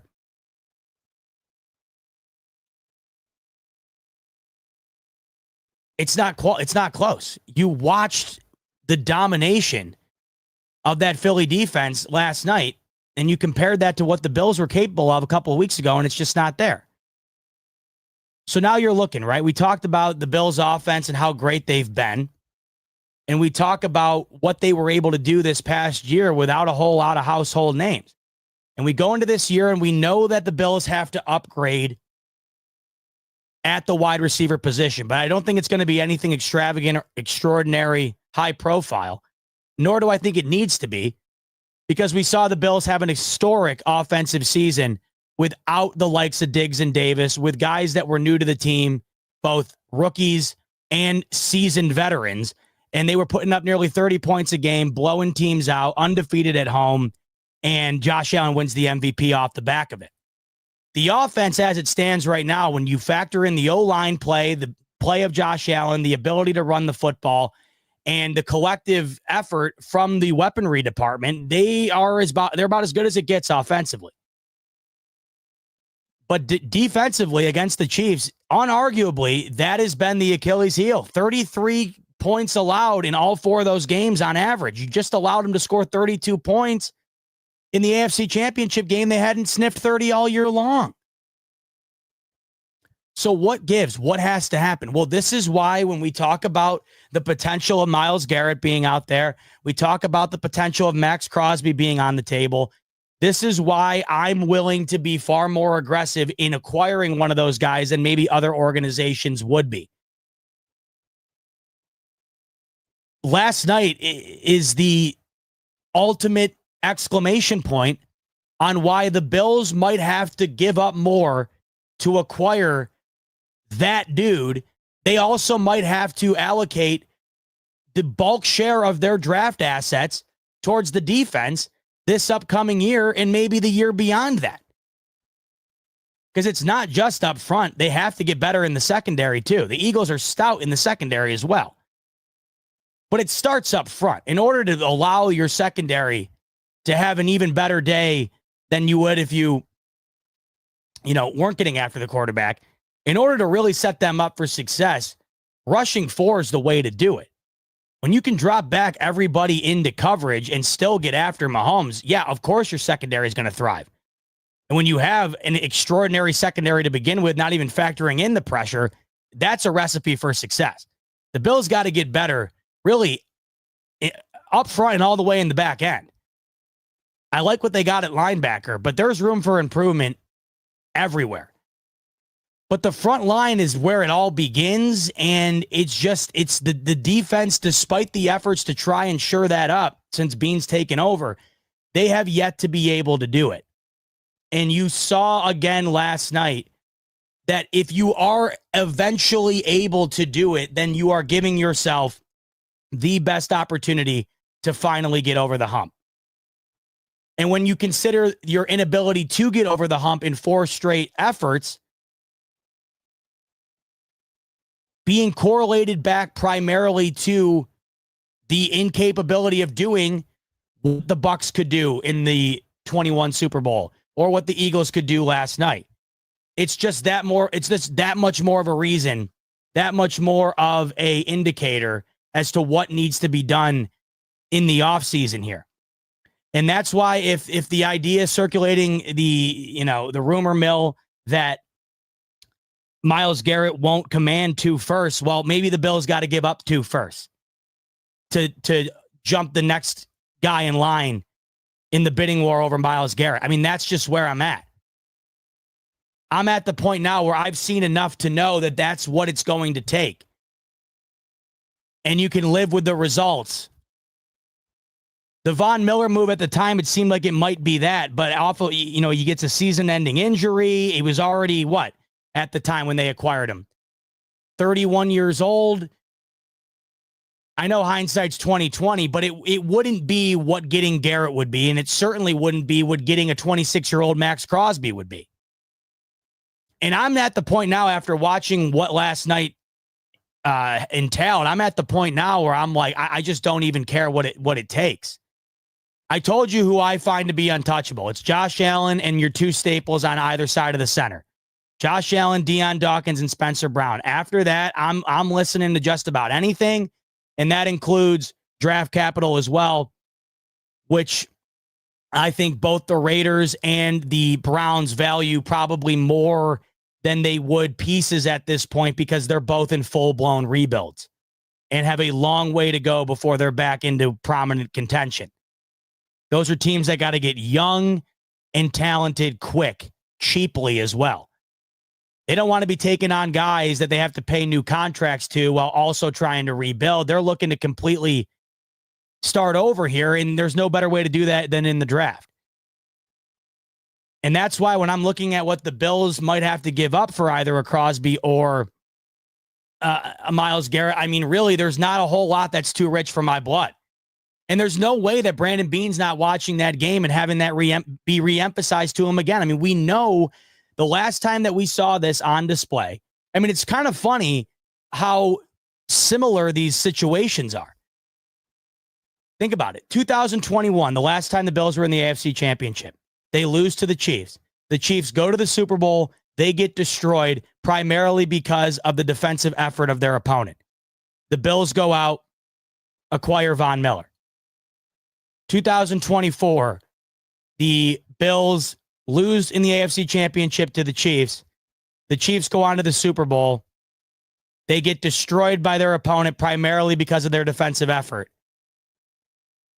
What entails now? It's kind of funny that the Bills reached the AFC Championship 2 times under Josh Allen. Both times are against the Chiefs. They lose both. And the only 2 times that the Chiefs lost in the Super Bowl were both off of victories over the Bills in the AFC Championship, and both losses they got destroyed in. And in both losses, they lost in very similar fashion.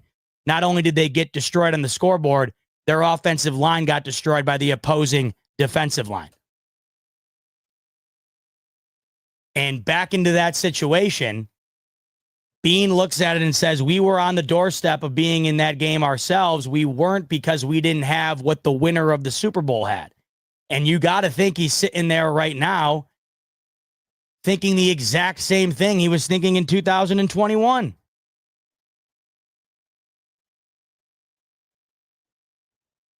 The Chiefs win the Super Bowl early February of 2021. Von Miller becomes a Bill a month later, almost to the date.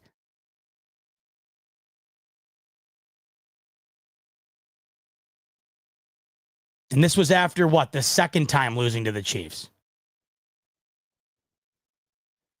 So, yeah, okay. I got my years mixed up because 2021 was the year that they lost. I've told you guys this before. I always screw this up. 2021 was the year that they lost in the AFC Championship game, but not the season that they lost in the championship game. I always mess this up. So 2020 was technically the season they lost in the AFC Championship game to the Chiefs. The year was 2020. the 2021 season is when they lost the 13-second game. Man, God, that always fries my brain. I wonder if I'm ever going to get that right. Let me see in the chat if you guys got me on that. Yes, you did. Good. Zach of all trades. We got Von Miller after 13-second game. All right, so you guys are on it. Thank you. Thank you. Milo saying timeline wrong. Yes, thank you. Either way, let's just say this. A year removed from that game, and the Bills are in the Von Miller market, right? And it was after their second loss when they realized, once again, I guess the same point, really, it's just a year removed, but the result's the same, because what happened, it's almost even worse. What happened in the 13-second game? The 13-second game, they had won, but the defense lost it in 13 seconds. So then Brandon Beane pretty much had saw all he needed to see. He knows the defense wasn't up to par in the AFC Championship game the year before. The following year, the Bills' offense was far good enough to win it. They had it won, and it was the Bills' defense that cost them the game. So now Brandon Beane's seen enough, and he goes out and acquires Von Miller. So there we go. That's the timeline rewrapped. I always get the years screwed up. So my apologies on that. So here's how it all unfolded. Bills beat the Chiefs, or Bills lose to the Chiefs in the AFC Championship. Chiefs get waxed by the Bucs in the Super Bowl. Bills get back into the dance the following year against the Chiefs once again. This time the offense right up there with the Chiefs, right up there with the best in the league. They do enough to win it. Defense costs them yet again. Brandon Beane's seen enough, goes and acquires Von Miller. So now what happens this year? Where the Bills score 29 points, the second most scored on this Chiefs team all year long up until last night. They still lose by allowing the Chiefs to score more points than they had all year long. They then go into the Super Bowl and get destroyed because of the opposing defense's ability to get after Mahomes. Brandon Beane's in the exact same position, essentially, he was the last time out. And it didn't work with Von Miller. But he's got an opportunity again here to maybe make it work this time around with somebody younger, potentially with more of their prime available, not only now, but in the near future. Or you go and make it work with somebody who has his prime nothing but in the front of him with Max Crosby. And how likely that is, I don't know. In terms of the Raiders' ability to even get rid of him, I don't know. I mean, that still seems like a pipe dream at this point, but it feels like the more time's gone on here, the more that Max Crosby seems like he might be in play by Las Vegas. They just hire Pete Carroll, Tom Brady, the new minority owner. They have a new GM. They don't have a quarterback. They're nowhere close to winning anytime soon. They need to get younger and better quick. And unfortunately, when you are as bad as the Raiders are and you only have a certain amount of pieces allocated to you on the roster in order to acquire more draft capital, you got to move off of them.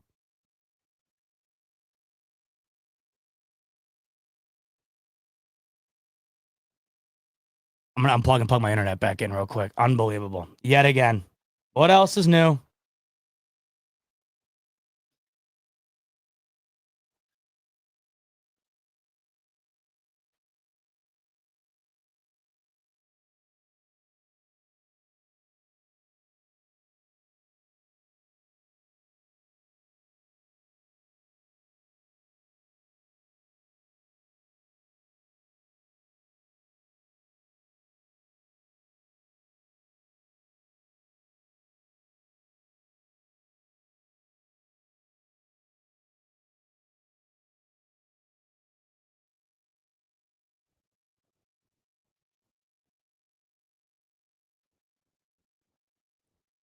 And if you were messing around on Twitter last night and we're reading some of the, Bills fans tweets about this game, I mean, everybody was essentially in the same department. Everybody had felt the same way. They're watching that game, and it's just blatantly obvious the difference between the Bills and the Eagles and the difference between winning against these guys in the playoffs and losing against these guys in the playoffs.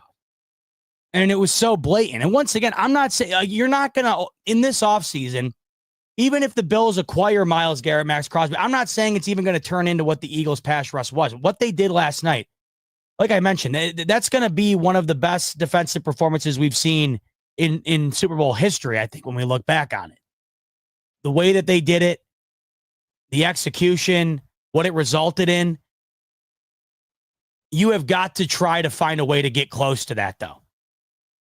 It might not result in it, but you can't tell me that simply just acquiring one of the league's best defensive presences, whether that be Myles Garrett, Max Crosby, how this doesn't take this Bills team to a whole other level of a threat. Think about the threat that they've been thus far without having that. And then you look at the teams that have been really good that are currently kind of in the same boat as the Bills and what they have at their disposal. The Lions, MVP candidate in Jared Goff, Aiden Hutchinson on the defensive side of things. The Rams, Matt Stafford at quarterback. Jared Verse just wins offensive or defensive rookie of the year. The Eagles, Jalen Hurts, Saquon Barkley. On the other side, a laundry list of elite first, second year players. I mean, their best defensive players are in their first or second year, really. It's unbelievable. Kenyon Mitchell's right. He's in, what is he? Jalen Carter's in his second year. Cooper DeJean's a rookie.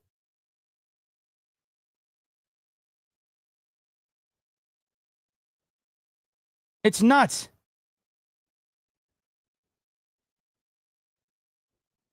The teams that are right there seem to all have complementary pieces on both sides of the ball. The Bills don't have that right now. They have some good pieces on defense, no doubt. Obviously, they do. They've been good enough to win the majority of their games. But as we often talk about, the difference between being really damn good and great, it's razor thin, but it's all the difference.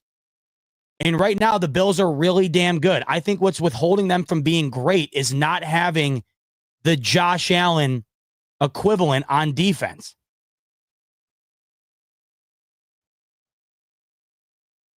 They need that bona fide stud defensively. And they have tried time and time again to acquire it. And here's how I see it if I'm Brandon Beane. I think it's almost a blessing with what the Bills offense was able to accomplish this past year. If you're Brandon Beane, does that not make you feel far more comfortable approaching this offseason with the intention of putting your chips all in on defense? I mean, that's kind of how I feel. I have the offensive line shirt up. Josh Allen just won the MVP. We got one of the best running back rooms in the league, including James Cook coming off consecutive 1,000-yard seasons. And we have Khalil Shakir, who's been phenomenal in situations that we need him to be. In terms of just being like Josh Allen's blanket guy, he's been terrific at that. Yard after the catch, maybe one of the best in the league. The tight end performance from Kincaid has not been what we thought a first-round pick would be up until this point. But when you combine him and Knox, it's solid at tight end. And then wide receiver, no. The wide receiver room is nothing impressive, but we just saw this last year that it doesn't have to be. And this is why I've said it's kind of broken my brain a bit on my overall perception of what's necessary in order to have an elite offense in this league. The Bills just proved to you that if you have a quarterback that is of the caliber of Josh Allen, if you can protect him and you have more than one way to beat a team, and that's not just through your quarterback, but also running the football, you're pretty much, you're at the upper echelon of the NFL. Most teams do not have the ability to beat you offensively with all of those pieces in place. Some teams have the quarterback, they don't have the O-line. Most teams don't have the quarterback. Some teams have a quarterback, but no run game. I mean, the Chiefs have no run game right now. They had 49 rushing yards last night. They haven't been able to run the ball all year. Most teams do not have the whole gamut. The one area where the Bills lack is firepower, star power on the outside. But when they just came off maybe the best offensive year in franchise history, 30 touchdowns on the ground, 30 touchdowns through the air, 30 points per game, one of the highest average margins of victory in the league. In fact, the stat came out this afternoon. The points have been tallied up, folks. When you combine the total points from the playoffs and the regular season, despite the Eagles having an extra game than the Bills. The Eagles finished second in the NFL with total points scored. To who? The Buffalo Bills. The Bills finished the season with 612 total points, the most in the NFL, with one less game than Philly. And Philly scored 40 in the Super Bowl. Think about it. That's how good the Bills' offense was. And what's really changing next year? Tell me. Nothing.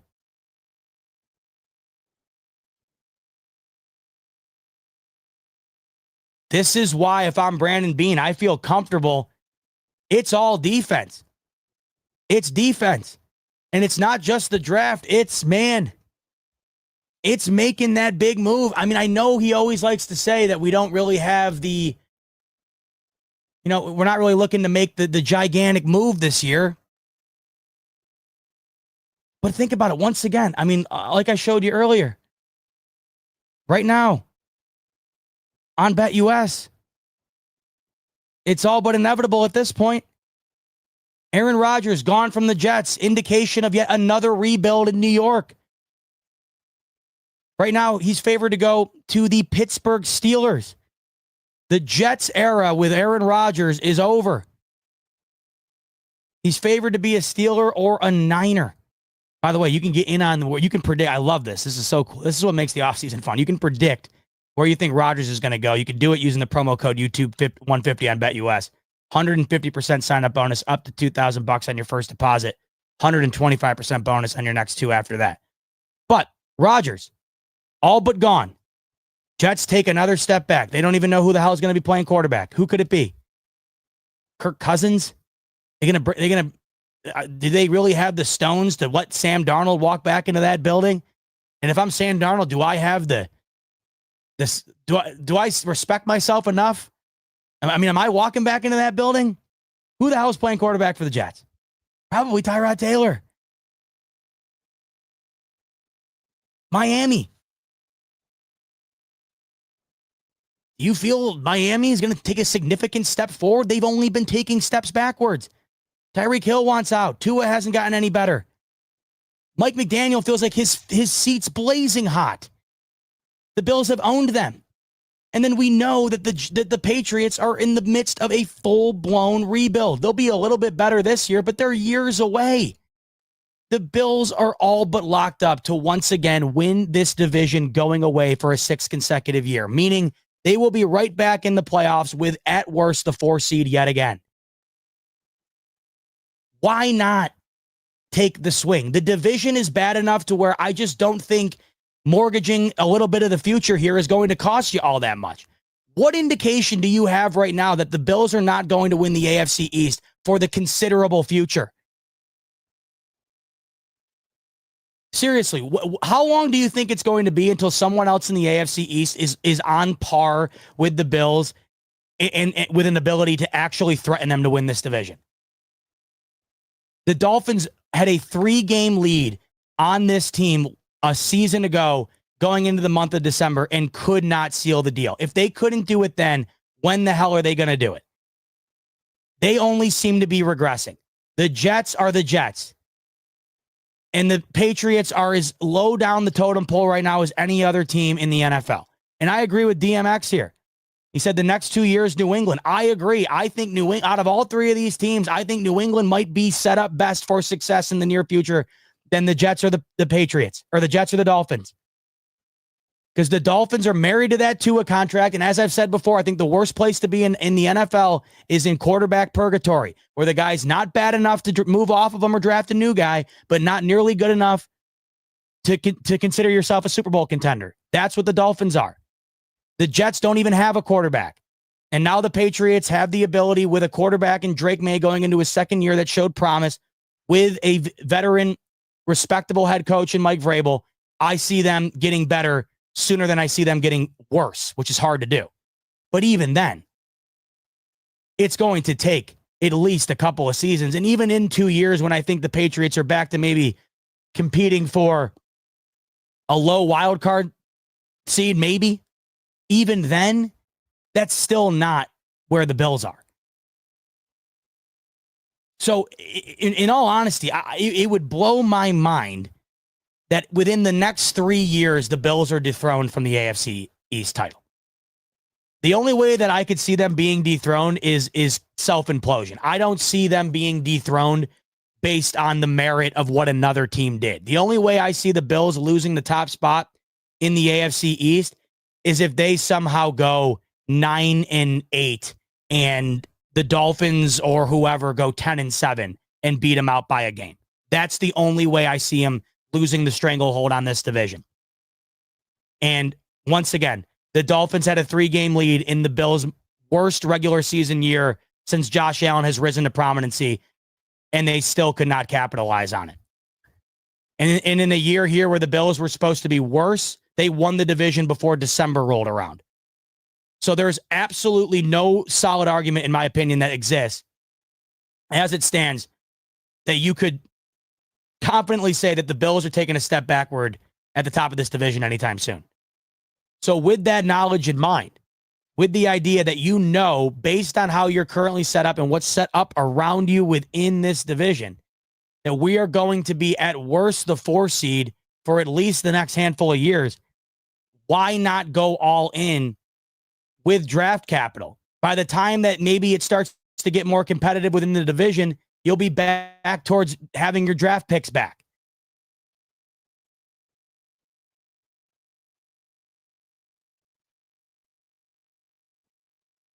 I think it would be different to make this type of move. Like if you were in, if say you swap out the Raiders for the Bills and say the Bills were in the Chiefs division and you have to play the Chiefs twice a year. You have to play the Broncos now who are on the rise twice a year. And you have to play the Chargers who are on the rise twice a year. Maybe you don't do it. But the way the Bills are set up right now, I think it's perfect. The offense has never been playing better. And you have a firm stranglehold on the division for the foreseeable future. What's the reason to not mortgage a little bit of it in pursuit of shoring up the clear weak link that has kept you from getting over the hump that you have not been able to get over in 4 straight opportunities?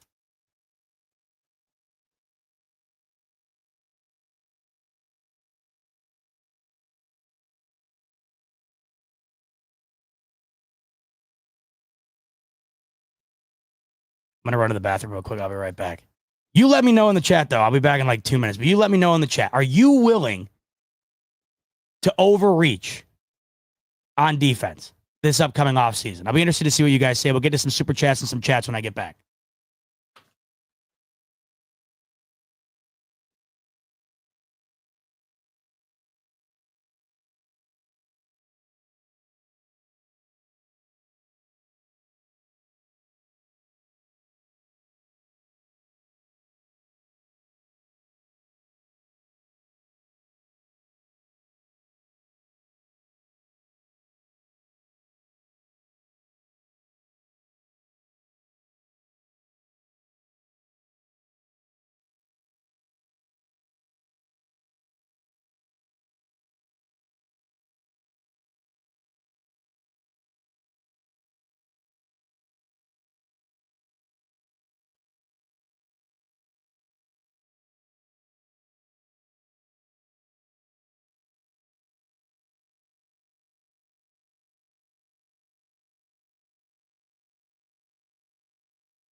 All right. Let's dive into the chat 2 hours in.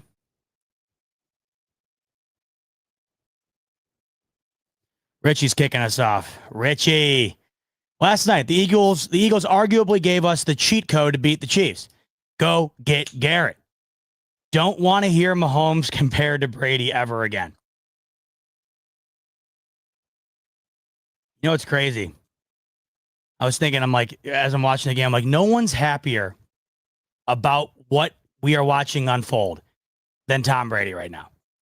Because I'm telling you, and I'm sure you guys know it, the way that these talk shows go, the radio, TV, whatever, today would have been, all you would have heard is GOAT conversation. GOAT conversation.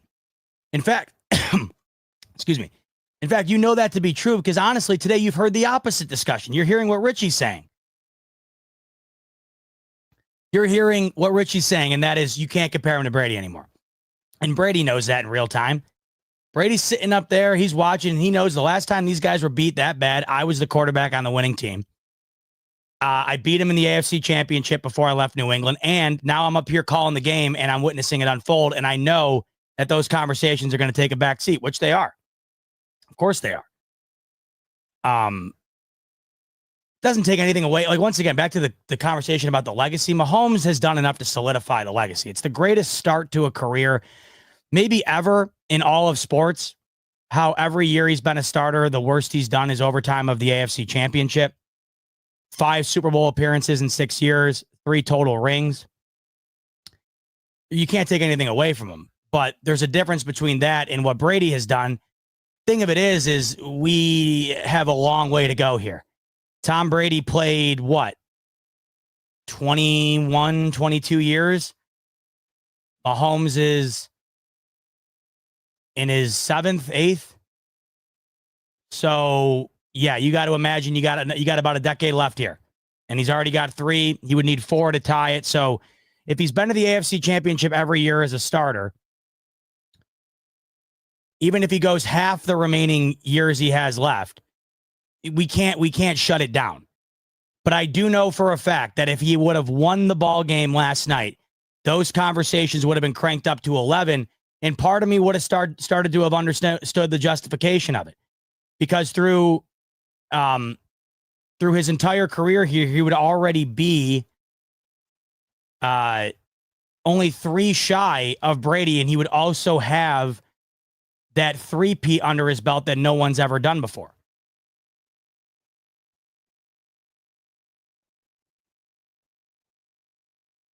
So at least we dodged that bullet for now. But if history is our guide, they're going nowhere anytime soon. That was about as bad of a Chiefs. That was the worst Chiefs team in their run here, really. What do they got? What do they have offensively outside of Xavier Worthy? Nothing. Unlike the Bills, the Chiefs do not have an offensive line. They do not have a run game. They might have the better overall weapon. Xavier Worthy might be the best weapon if we're combining the two. But the Bills have more firepower, I would argue, on offense. They have the better offense. The Chiefs just have the better defense. And it's really been the difference between why one's considered to be one of the greatest dynasties of all time, and the Bills have come up short on that end every single time. No reason to think that they're going anywhere anytime soon. Richie coming back in. Biased hate aside, as I just say they're going nowhere anytime soon. Richie says, biased hate aside, the Chiefs' reign is over. They didn't look right, looked defeated at halftime. Get to Mahomes, Kelsey soon to be gone. You beat them. Yeah, but Richie, like I got through saying not all that long ago on the show here, we said the same thing after the Bucs waxed them. They lose Tyreek Hill. Everyone's screaming from the rooftops that, hey, they had a good little stint here, but they're going to fall back to reality, and they only got better. They only won more. 2 titles since. You cannot. Here's how I'll measure whether or not this reign, this dynasty is over, when they lose before the AFC Championship game. If and when the Chiefs either lose in the wild card or the divisional round, then we can start to have an argument that they might be done. A loss in a Super Bowl, in which if they had won, it would have been 3 straight titles, is not going to be my litmus test for this dynasty being over. You could argue that them just getting there is all the reason in the world for you to believe that they're not going anywhere. No one had ever done it before. And they did it with a team that, as you saw last night, probably wasn't even good enough to get there. Because they were half the team Philly was on that field last night. Half the team. So what does that say about their ability to get there? Well, it's not glowing on the Bills. It's not glowing on the rest of the AFC. It just isn't. If they would have lost like that to Houston in the divisional, or maybe even Buffalo in the AFC Championship game, maybe then you could say, oh, wow, all right, step back. But I understand it was a decimation last night, but it was still in the Super Bowl. Bills haven't even reached it with Allen, and it was in their third straight appearance. That's why, as bad as last night was for them, it is no indication to me that they're going anywhere anytime soon. Kelsey retiring, to me, how big of an impact is it? The last 2 years throughout the regular season, he's basically been a no-show. Now, he has stepped up last year more than this year in the playoffs. But Noah Gray is fine to me. They get him involved, and I mean, he's not Kelsey, obviously, but Kelsey hasn't been Kelsey the last 2 years.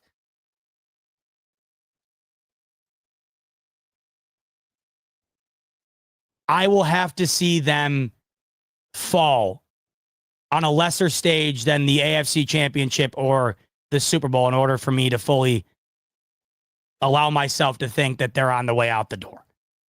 I mean, you guys can let me know if you agree or disagree, but that's just how I see it. Because we've been given no reason to think it. Even we already have, how many examples can I point to? Not only have they been to the AFC Championship every year Mahomes has been a starter, but they also lost a game in the Super Bowl just like they lost last night, and they would go on to win 2 more and go to 3 straight. So that to me is the ultimate point I go back to. That's why if the Bucs game never happened, maybe we could put more down on this idea that they might be done. If the Bucs game had never happened, say that they lose to the Bucs in the Super Bowl, but instead of 31-9, it was 31-28, and it was a great game. If last night happens the way it did, then maybe we could have these conversations. But they lost just as badly against the Bucs as they did last night, and they would go on to only get better.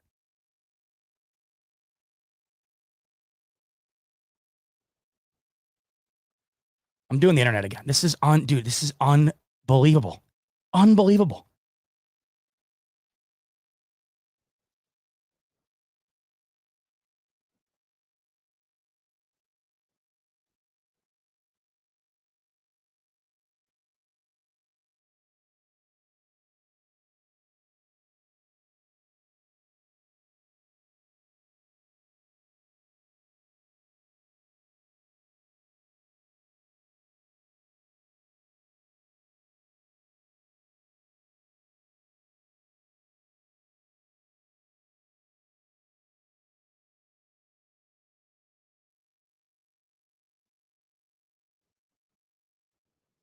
I mean, what more can I do at this point?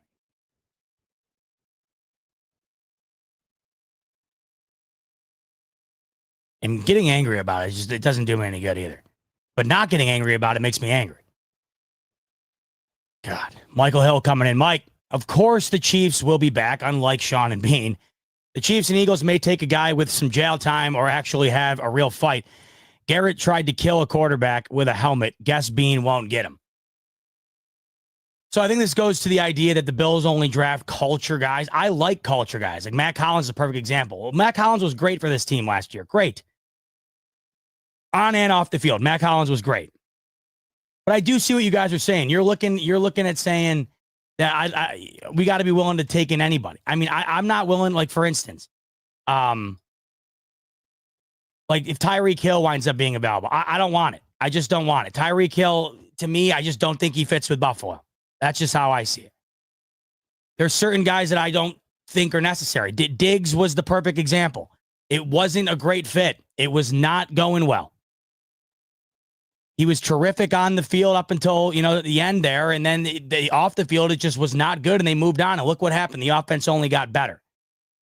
I don't know who's out there right now that everybody would want on defense. That is a character problem that you guys might be arguing the Bills need to go after.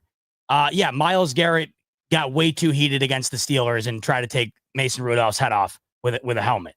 Yeah. But I don't think we look at Myles Garrett as a low character guy. That was a rough moment of his career. But I don't think we've ever really seen any consistent examples of Myles Garrett being a problem. If anything, we've seen him being the opposite of that. He's been the heart and soul of the Cleveland Browns franchise since he was drafted. Maybe the best defensive player in the league since he's been drafted. A sure first ballot Hall of Famer. Holds the career record for sacks for Cleveland. Former defensive player of the year. He had one bad moment. I don't think anyone looks at Myles Garrett as a character issue guy. I see what you guys are saying, but I don't think that there's a guy right now that is available that is like a game changer, that is a character problem that the Bills would have to completely alter their overall view of who they like to bring in and fit for this team and who they don't. I think who was the guy who did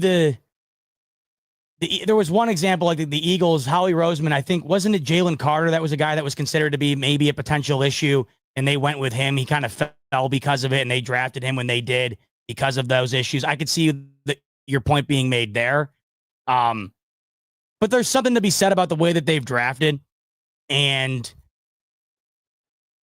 I don't know. I don't look at that as a hindrance. I just don't think that there's anybody currently available that the Bills wouldn't look at because they're a problem off the field. And if they are a problem off the field, I don't know why you'd want that in the locker room. The Bills just showed you an example of when you kind of get rid of that the result is normally positive. And it wasn't even like Stephon Diggs was an insane problem. Stephon Diggs was just he was a bit louder and a bit more, I don't even know the right way to put it. I wouldn't categorize Stephon Diggs as an overall issue. It was more of an issue than the Bills would be willing to tolerate typically. But it wasn't like it was this massive, massive problem. But it was a problem enough to where they felt they'd be better without it, and it wound up being exactly that. That's just kind of how I see it. But I'm open to anything as long as it's not egregious, and I just don't know who would fit that billing right now. Mitch, the lead lobster. Chiefs aren't going anywhere. We have to beat them. Tons of respect to Jalen Hurts. Love that dude. His mentality is a perfect fit for Philly. The main lesson is D-line is key. BF, the best YouTube channel, baby. Love you, bot. Love you right back, Mitch. Appreciate the super chat as always. And yeah, I think you're hitting it right on the head. First of all, Jalen Hurts played phenomenal last night. Credit to him. He was my dark horse for MVP. I thought that the Chiefs would, if they wanted to win, they'd have to do a decent job of shutting down Saquon. And then I had thought if that happens, well, then for Philly to win, Jalen Hurts has got to step up. And he was like plus 350 to win MVP. I thought that was a lot of juice for a guy that's at the quarterback of a team that could win it. And he was more than good enough. Their leading rusher last night. He was dead on with his accuracy outside of the one interception. He was 17 to 22, 3 total touchdowns. Thought he was phenomenal last night. And no question about it, he was the better quarterback on the field. But I don't think he was ultimately the biggest difference maker in the game. The biggest difference maker in the game, like you mentioned, it was the D-line. It was Philly's D. It felt like the way Philly's D played last night, you could really have thrown in any of the top 16 quarterbacks into the Eagles huddle last night, and they probably get out of there victorious. They might just not have put up the amount of points that they did with Jalen Hurts, man in the ship.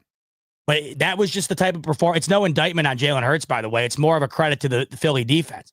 The Philly defense was so good, it really did feel like you could have just about anybody playing quarterback last night for Philadelphia, and you were going to be winning that football game regardless. No, it's me. I'm fuzzy, by the way, Kevin. This is unbelievable. I don't even know what to say at this point. It's unbelievable. I've never hated anything more in my life than I hate this internet provider. It's unbelievable. I got no words to describe it.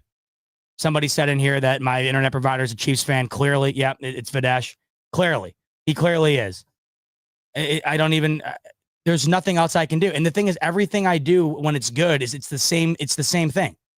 Like whenever it's good, it's not like I change anything or do anything. It just picks and chooses when it wants to absolutely suck ass. And the thing of it is, it only chooses to suck ass when I'm live, by the way. There's never, ever been a time where I'm just hanging at the house and like the TV won't work or my phone won't work or whatever. But whenever I'm live, no, then that's when it almost like it's like it knows I'm live. And it's not like I'm using up the entire town's bandwidth to do a YouTube live stream. Like, how much internet could this possibly take? It's not like you're doing anything differently. How old is my router, Richie? It's brand new. It's brand freaking new. J-Dub saying that my neighbors might be poaching the Wi-Fi. Even if they are, I got this thing hardwired right into the wall. Ethernet. Hardwired in. And I've unplugged it and unplugged it back in like 7 times. I'm going to go do it right now again. And if it doesn't work again, then I don't know. Let me know how bad it is, by the way, the fuzziness. I'd like to call this company right now and you know what? Maybe I'll call him. I might call him right now.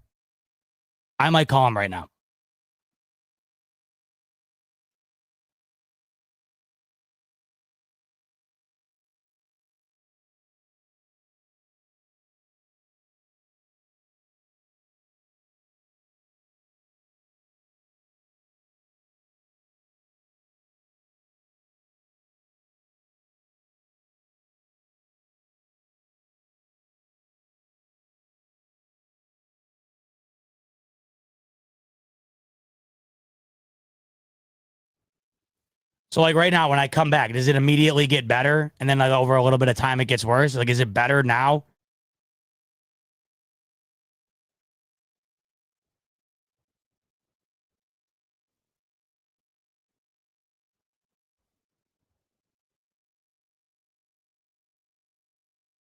It's the same. Like, it's just as bad.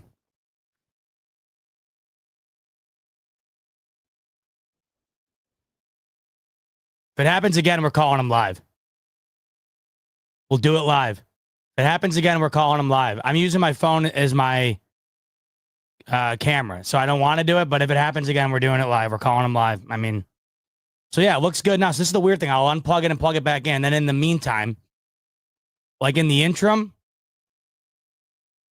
it'll just shit itself. Dominic's asking, can you direct connect? Yeah, I'm directly connected in. That's the thing. Like I'm directly connected into it. Directly connected. And it's not the cats, believe it or not, this time around. They're both passed out downstairs. Passed out.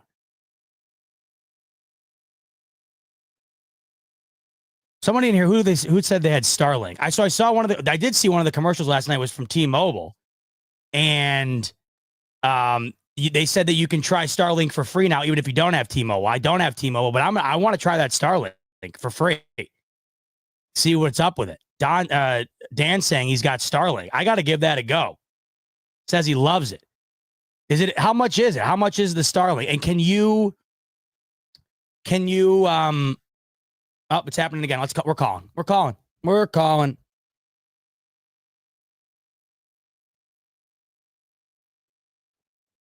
them right now. Hold on, I gotta switch my cameras.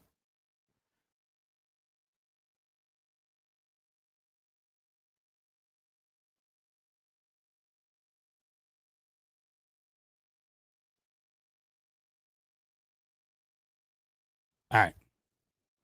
We're calling them. You know what?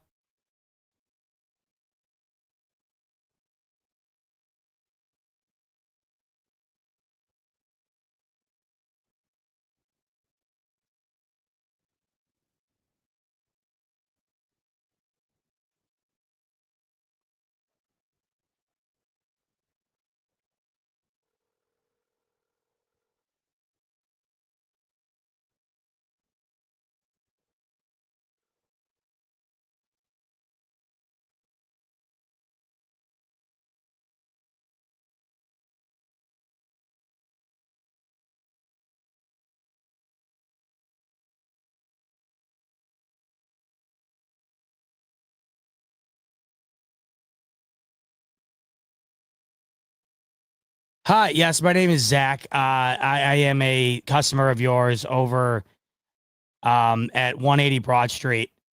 Can you give me a call when you get a chance? I'm not sure if there's an outage or not. Every time I'm trying to live stream here on the internet, it'll work nicely for like 10 seconds and then it'll just completely fizzle out to the point where it's like unusable. It's been happening for like the last hour. Really, it happens all the time. Just calling to see if there's anything that can be done about that, if there's an outage or something anywhere. So please give me a call back at this number when you get a chance. Thank you.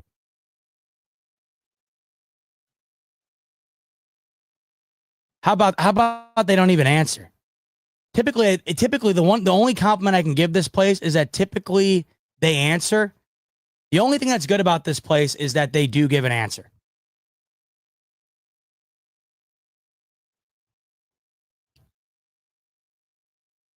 But now they're not even answering me.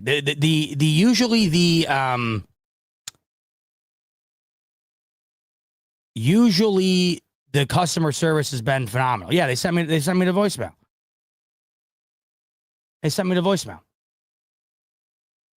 Customer service, that's the only thing I can say positively about this place.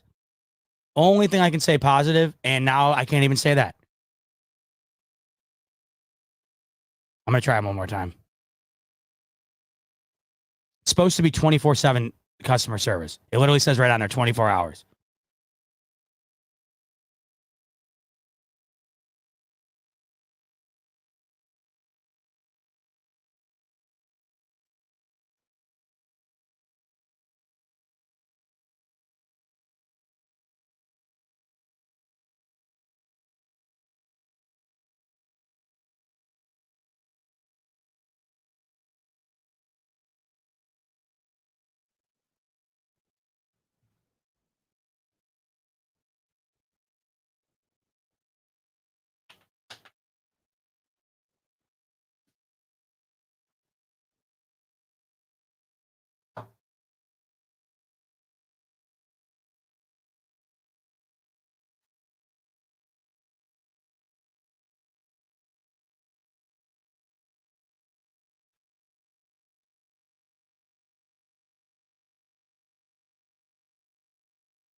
You know what's amazing about this place is I probably called them maybe a couple months ago.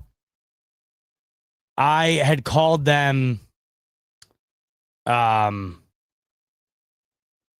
like every day.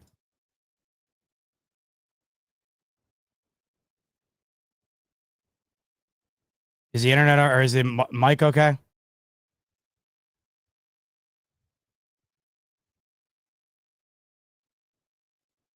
So like a couple of months ago, I had called these guys like literally every day for multiple times, like multiple days in a row over a good period of time. And it got to the point where it was so bad that they finally were like, you know what? And this is why I kind of appreciated the customer service. It was so bad for so long. It got to the point where they were like, you know what? This is on us, like as if it was on somebody else. Like, who the hell else would it be on? Yeah, it's on you. Yeah. This is on us. And you know what? We're not even going to charge you. We feel so bad charging you for it that we're going to just give you the internet for free until it gets better. Okay. So they give me the internet for free. So I don't pay for it. So like a month goes by. And you want to know what's so funny? Is it was like I never had a problem. Like a full month would go by, I'd never have a problem once it was free. No problem at all. And they never called me to inquire on whether or not it got better. And they also never called me to let me know that they were going to then start billing me again because I hadn't called and complained in a while. So I hadn't called and complained in a while, and they thought, well, we haven't heard from this psycho in days, so it's got to be fine now.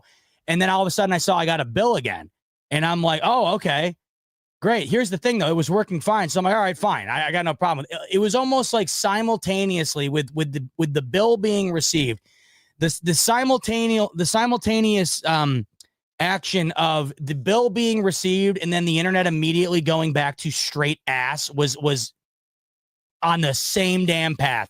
I mean, photo finish at the line. Photo finish. How does that happen? So we're moving in a month. Thank God. If not for any reason other than this. And then, you know what? The weird thing is I've noticed this too, and I go back and watch, or like when I read the chat here, the audio is never a problem. How is the internet so bad that the video sucks, but the audio doesn't take a hit at all? How does that work? Is the audio just impervious to internet issues? Make that make sense. And it'd be different if I was paying for like the discount bundle. Like I'm giving these guys the top of the line here for obvious reasons. I'm on here all the time. I need decent internet. And the reason I went with these guys was because it was supposed to be primo.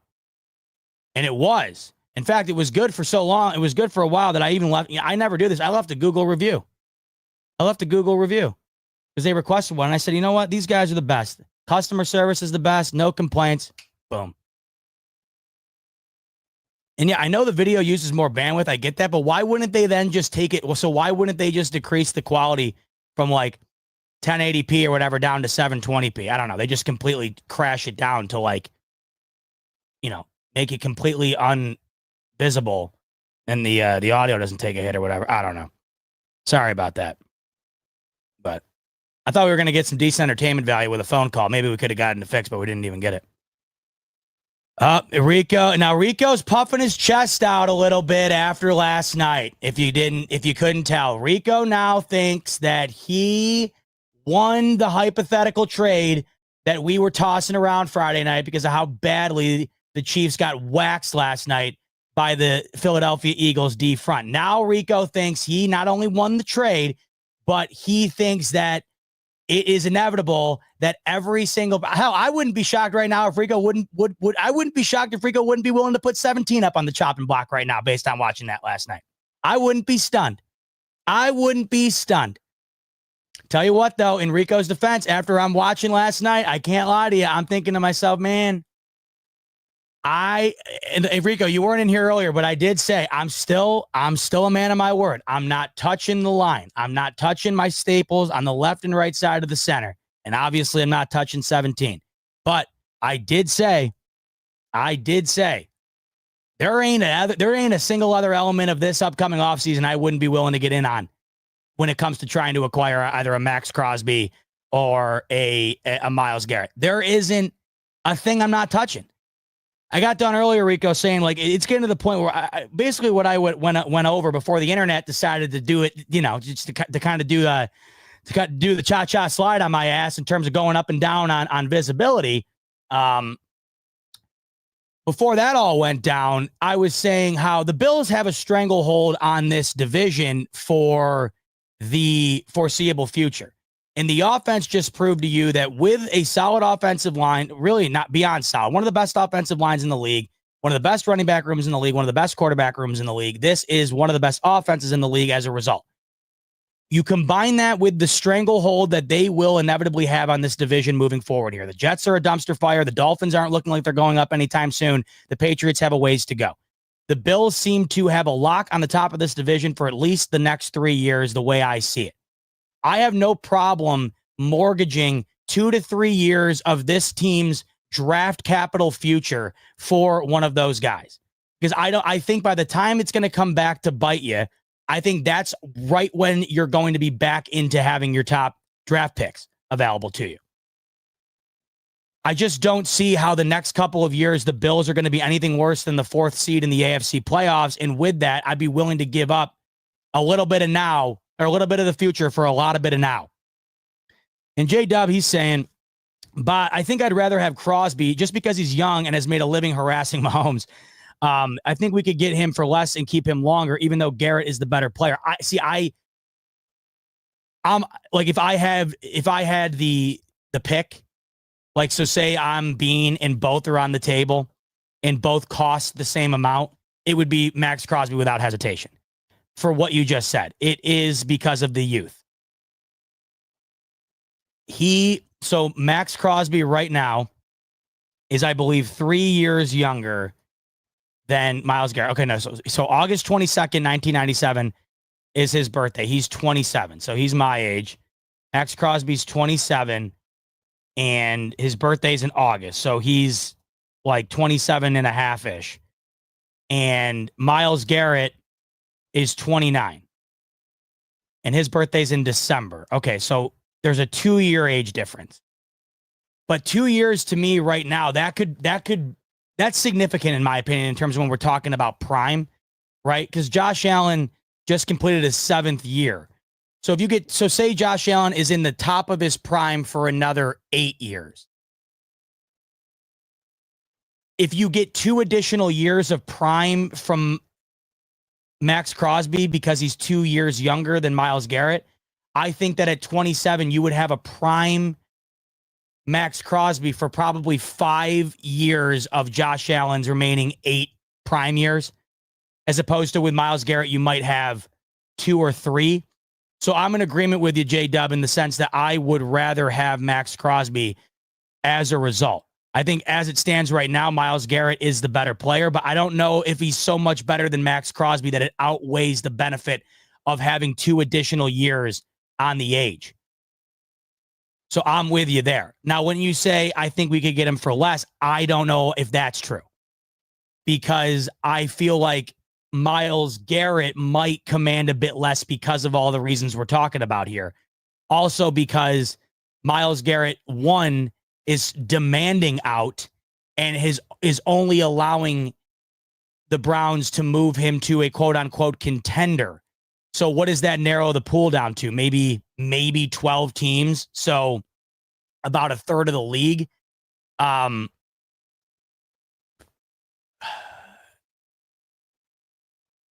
don't know how much different it would be. I feel like the compensation might be around the same, but if I had to bet on it, I would imagine Max Crosby costs a bit more because of the age. But that's not to sit here and say that I'm in massive favor of one or the other. If we could get one of the two,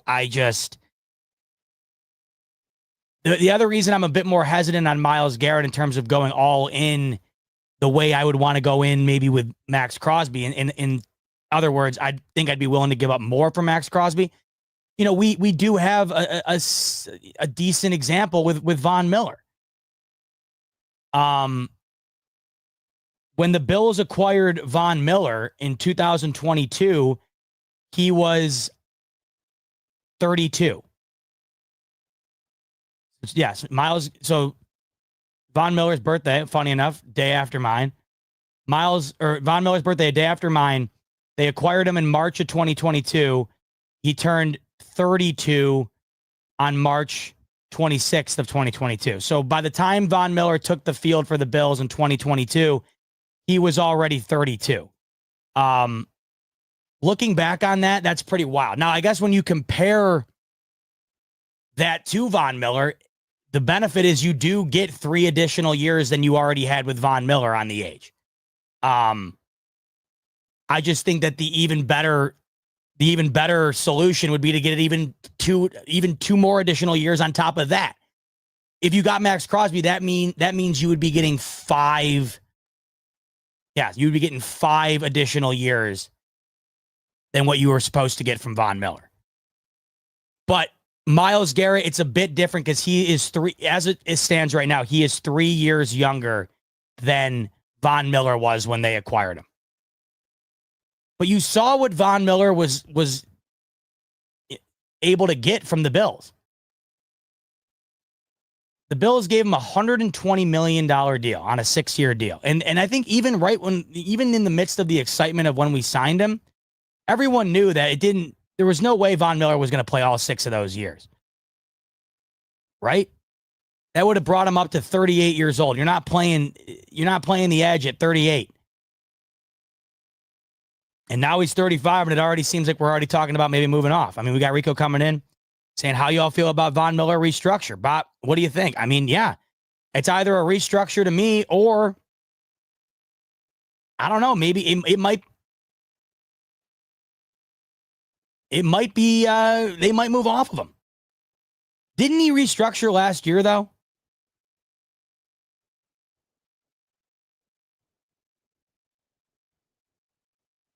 Yeah, Von Miller restructured last year. I don't know if he would do it again.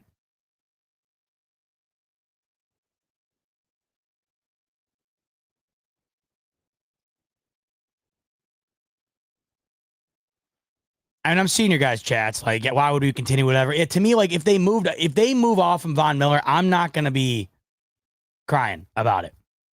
What has Von Miller done necessarily for you to see them move off and be like, wow, how the hell could Brandon Beane do this? If they kept him, great. I think if they move off of him, I don't think anybody's losing their mind over it.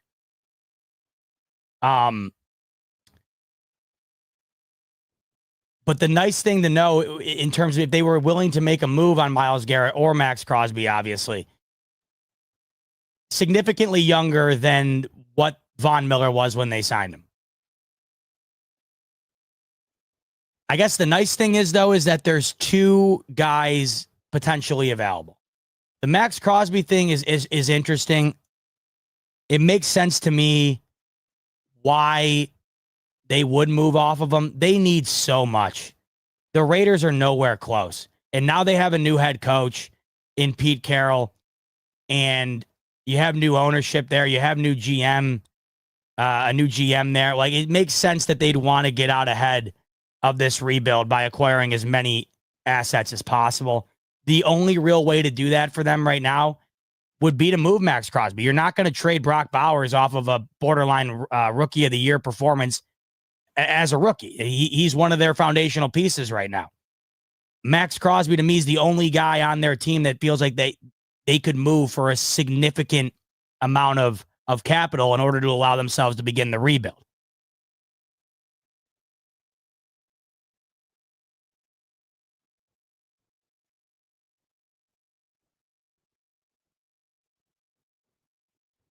But it's weird. Like, the Max Crosby thing's interesting to me because he's kind of talking like he's kind of talking with the media like he did the same thing that Myles Garrett did, but he hasn't like flat out come out and said it yet.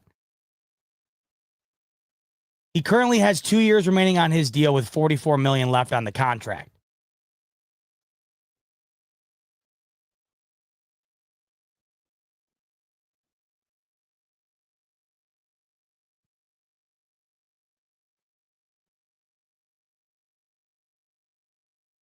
But he hasn't flat out come out like Garrett yet and said, I'm demanding a trade out of here. But we do know he wants to win, and they're not winning in Vegas anytime soon.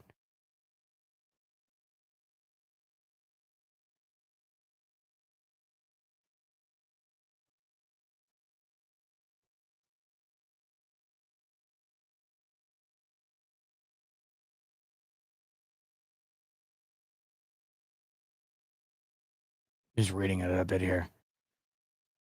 According to sportsnot.com, via ESPN, they shared an article through them. There's a league source that says, quote, as one league source predicts, Max, Myles, and Trey Hendrickson will all be tied up in trade talks. The expectation is Crosby and Hendrickson will get strong trade interest if their respective team decides to entertain calls, but teams must figure out this edge rush market either by proactively signing their own players to high-end money or finding a way to get younger and cheaper at the position. So one of the dominoes will fall, and then it'll be interesting to see how that affects the other dominoes. Obviously, Myles Garrett or Max Crosby, one of the two is going to get moved first. How does that affect the next move? But like I said, the nice thing is that there is two potentially available, but we don't know necessarily if the Raiders are going to be willing to do that or if Max Crosby's firmly planning down the idea that he needs to be moved. Like, he hasn't come out as bluntly and flat out said, I want out like Myles Garrett had. but you got to be making the phone calls. Arham's coming in. Chiefs didn't look right. They were heavily injured at the ref position. Yeah, so, early on with the offensive pass interference called on A.J. Brown, you might have been thinking to yourself, oh, here we go. I mean, I know I kind of was. That was a bit ticky-tack to me. And even Tom Brady on the broadcast said as such. He's like, man, I don't know about that one. Looked like they were both kind of tied up with the contact. The offensive pass interference was called on A.J. Brown. It negated a huge gain on fourth down in the beginning of the game, and it forced Philly to punt. And you're thinking to yourself, well, could be another one of those type of outings where the whistle benefits Kansas City. That ended up not being the case. Kansas City had more penalty yards in this game than the Chiefs, than the Eagles, despite having one less penalty called on them. 7 penalties for 75 yards for Kansas City, 8 penalties for 59 yards. And it's funny. I saw DeAndre Hopkins. He was like, he sort of took a shot at the refereeing of this game, and then he took a shot at the media by saying, you guys going to report on that too? DeAndre Hopkins dropped a wide open ball in that game. If you go back and watch the play, if he had caught it, he had the entire field ahead of him, could have went and scored. Maybe it changes the game a bit. Other than that, I mean, if you're going to even possibly argue that the refs are the reason the Chiefs lost the way they did, you're out of your mind. The Chiefs had the Eagles had a 37-minute of time of possession to 23-minute time of possession advantage over the Chiefs. They were up 34-0. You might want to argue that the refs, maybe you make an argument about the refs if you lose by 3 and something like the OPI happened and it's ticky-tack or whatever. They were down 34-0 at one point, 40-6, finished 40-22. That's not a ref problem. That's a you problem. You got destroyed. 6 sacks, 16 pressures. Shut out at half. I mean, going into the fourth quarter, it was 34-6. It's got nothing to do with the refs. The Chiefs had what, 14 total yards of offense going into the half? I understand the refs might come into play when the games are super close and it comes down to a play or two or a call or two. This game was over at halftime. Really, the Eagles had 24 at half. The Chiefs scored 22, and both touchdowns at the end were in garbage time. This game was over. After the second interception Mahomes threw, this game was over. So I thought that was crazy that he kind of brought up the ref angle there. All right, Donald Darko. Did you finally wake up to Bean being terrible? What has he done for our defense in 6 years? Not Sean or scheme. Bean should be on the hot seat.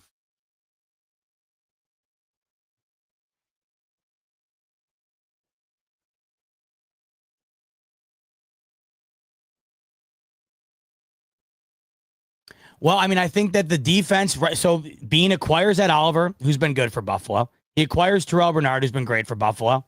Teron Johnson, Benford. I don't think it's all been doom and gloom. Now, has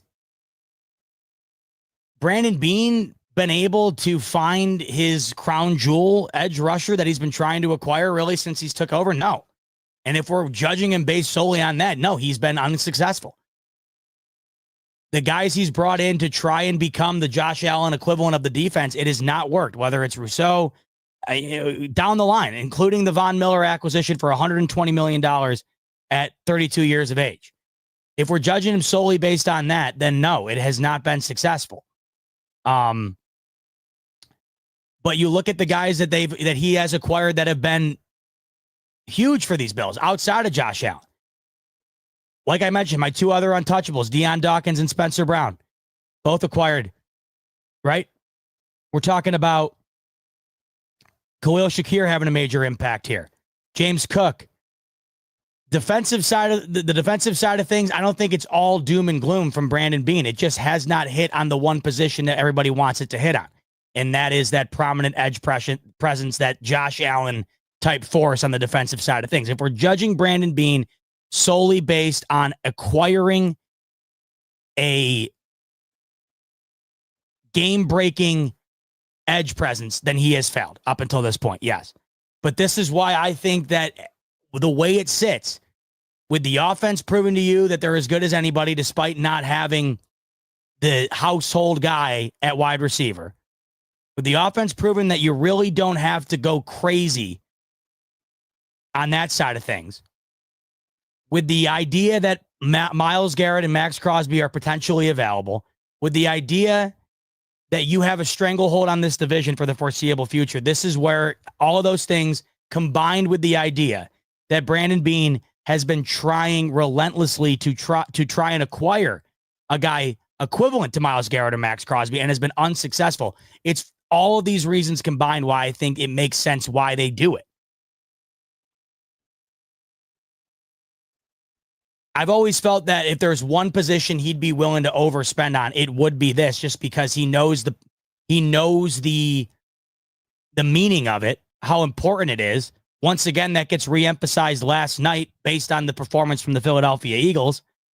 And also his inability to find the guy to do it despite the efforts. You see currently that there are two guys potentially available that are well proven in terms of their ability to do exactly what Brandon Beane's tried to acquire.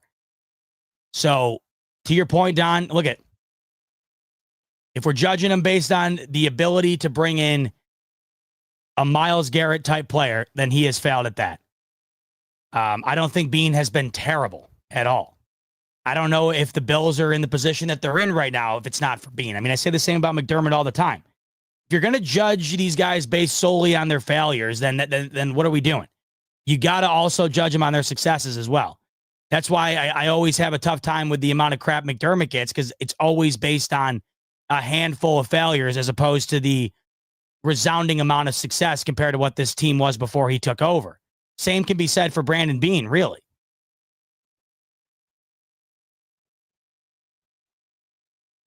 And once again, when we're talking about Beane, like, yeah, the Philadelphia Eagles, they had that defense last night, built through the draft primarily to be able to pull that off. Who else in the league has done it, though? I mean, we're talking about three teams in the division with Kansas City that have been unable to acquire a defensive presence that's been able to shut down Mahomes consistently. Looking across the league, I mean, really, who's done that? The Ravens are the next up with the Bills. They haven't done that. The Bengals are next up there in terms of teams competing with the Chiefs there. They had maybe the worst defense in the league last year. The blueprint has been placed in front of everybody in terms of how you can beat the Chiefs. But like I said earlier, unless you are a master architect in your ability to build based on the blueprint and create something that is very rare, then it's not going to work. And you know it's rare because from 2021 to 2025, throughout that span, the Chiefs have only lost, like they did last night, twice. And it was both in the Super Bowl, both against NFC teams with stout defensive fronts. In the interim period there, they really have not had a team built like those two do what they did to them. Where I give Beane credit, despite it not working, is that he knows that it is the issue and has certainly tried to address it. It just hasn't worked out. It hasn't. Now, should Beane be criticized for the Von Miller move? I mean, I think at this point it's safe to say yes. $120 million to a 32-year-old moving on to his third team. It did not work out. The injury certainly did no favors to that move, but I think it's safe to say that was a blunder by Beane.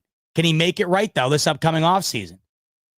It would go a long way if you could possibly find a way to right the wrongs of that move by making another move here in a similar spot. Don's coming back in. We have the best player in the league. No shit, we win 13 games a year. He's had one great draft. That's it. What has he done, Z? About what?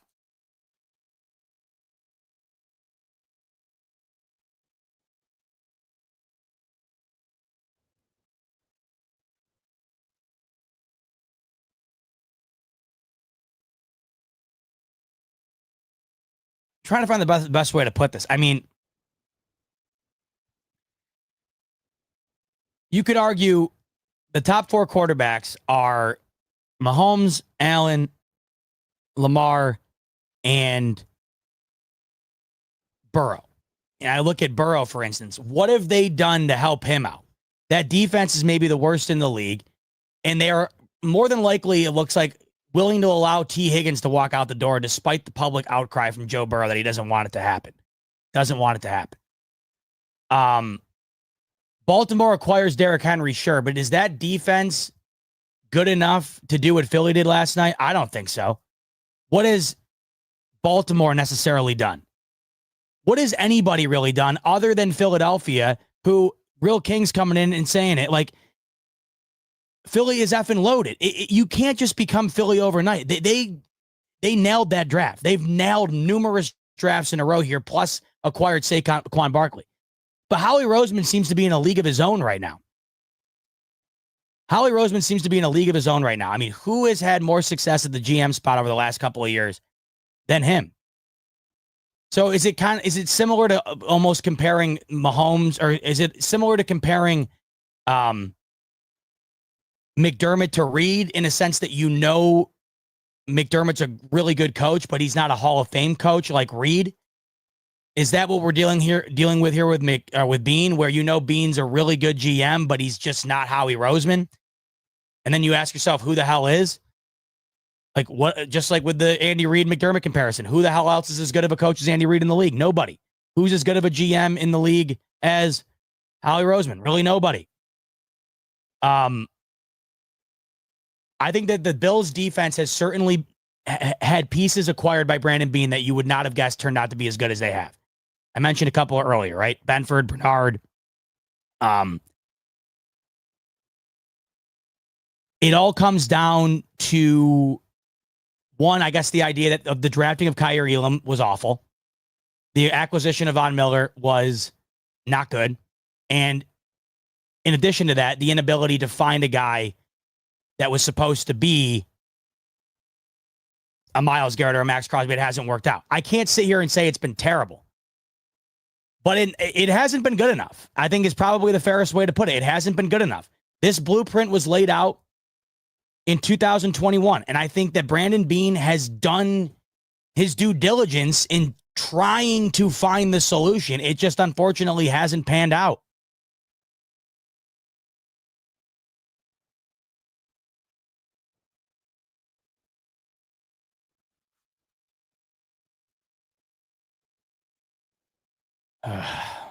I think it's tough too. We watched last night, and Philly's defense is like, you're not, even if if the Bills had an incredible offseason this year, they're still not going to be Philly overnight. That's a couple of draft classes worth of just lights out picks. But I do think that the acquisition of a Myles Garrett or a Max Crosby just does so much for this team. You might not become a Philadelphia defense that had 16 pressures and 6 sacks a night ago, but I think you become significantly better. And it just feels like a Bills team right now, who you could argue is the second, third best team in the league, them getting significantly better. Let's just say it this way. If you woke up tomorrow and the Bills, there was news broke that the Bills had acquired either Max Crosby or Myles Garrett, every other team in the league outside of the Bills fan base is freaking out about it, terrified of it. That's when you know. That's when you know it's huge. That's what the Bills need.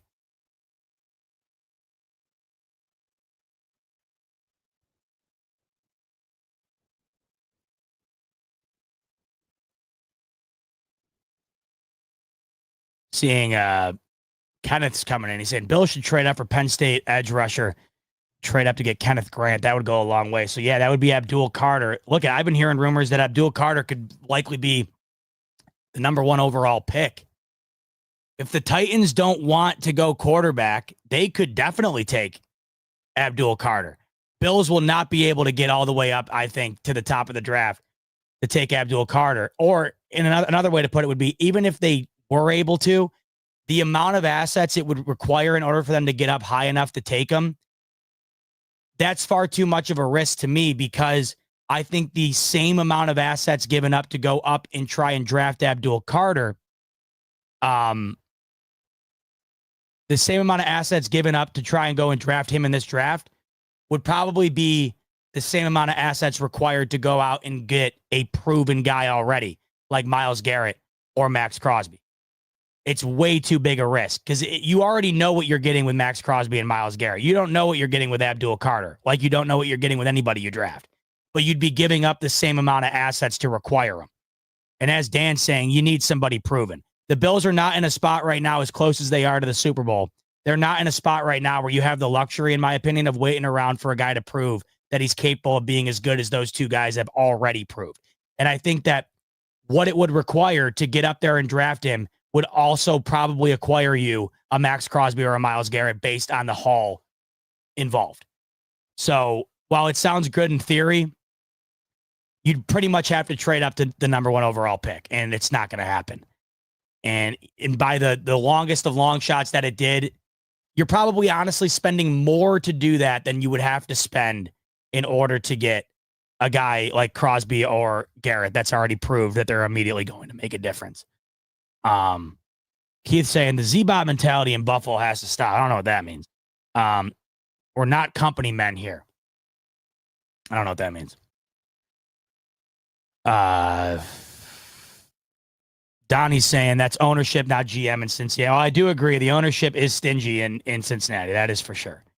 I guess my overall point is that we can't watch last night and then immediately say that Bean's been terrible. Just because Howie Roseman's great doesn't mean Bean's been terrible, I guess is the best way to put it. But where I do agree with you is that, Bean has not been good enough in that positional group. There's just no other way to put it. There's no question about it, especially when you factor in how much he's tried to shore that up. It has not been good enough. And you could argue that if it had been good enough even just once, maybe it'd have been different by now. You got a chance here this offseason. That's all I'm saying. And I also go back to the idea of, if Bean isn't the solution, then who is right now? I mean, I've personally been very satisfied with the Brandon Bean era, as I have been with the Sean McDermott era. This combination has been more than good to us, I think. But because McDermott hasn't been Andy Reid and because Brandon Bean hasn't been Howie Roseman as of late, it's easy to say they've been terrible. I'll show you terrible. Go look around the league. You'll find terrible. It's not terrible. It just might not be this Hall of Fame caliber that everybody is just hoping that it's all of a sudden going to become. But if you want to see terrible, go look around the league and you can find terrible. No more than this past season. I mean, the amount of teams this year that were just flat out bad, maybe the most in a long time here. You couldn't have found a worse year to be like 7-10.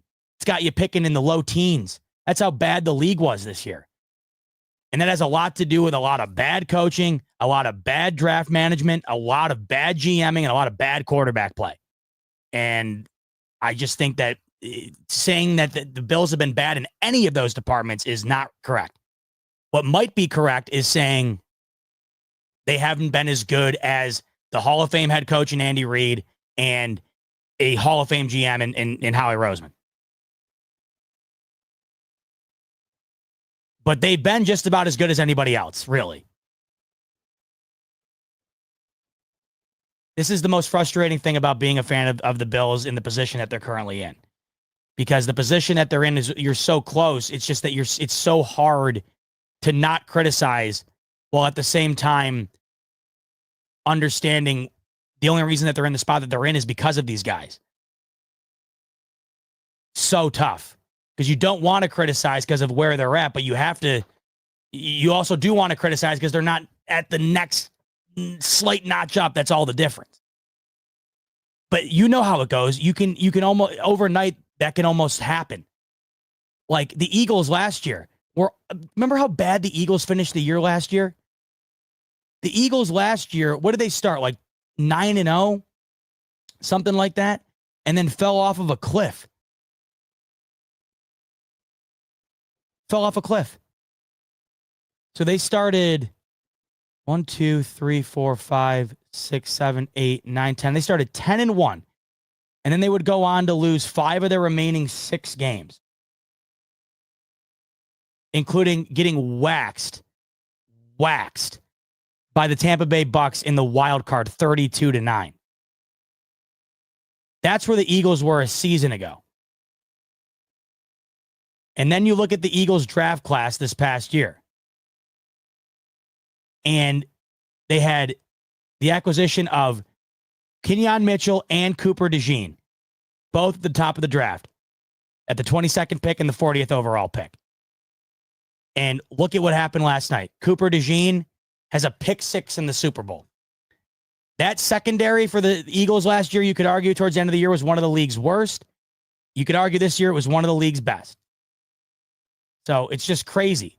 And look, we're this close.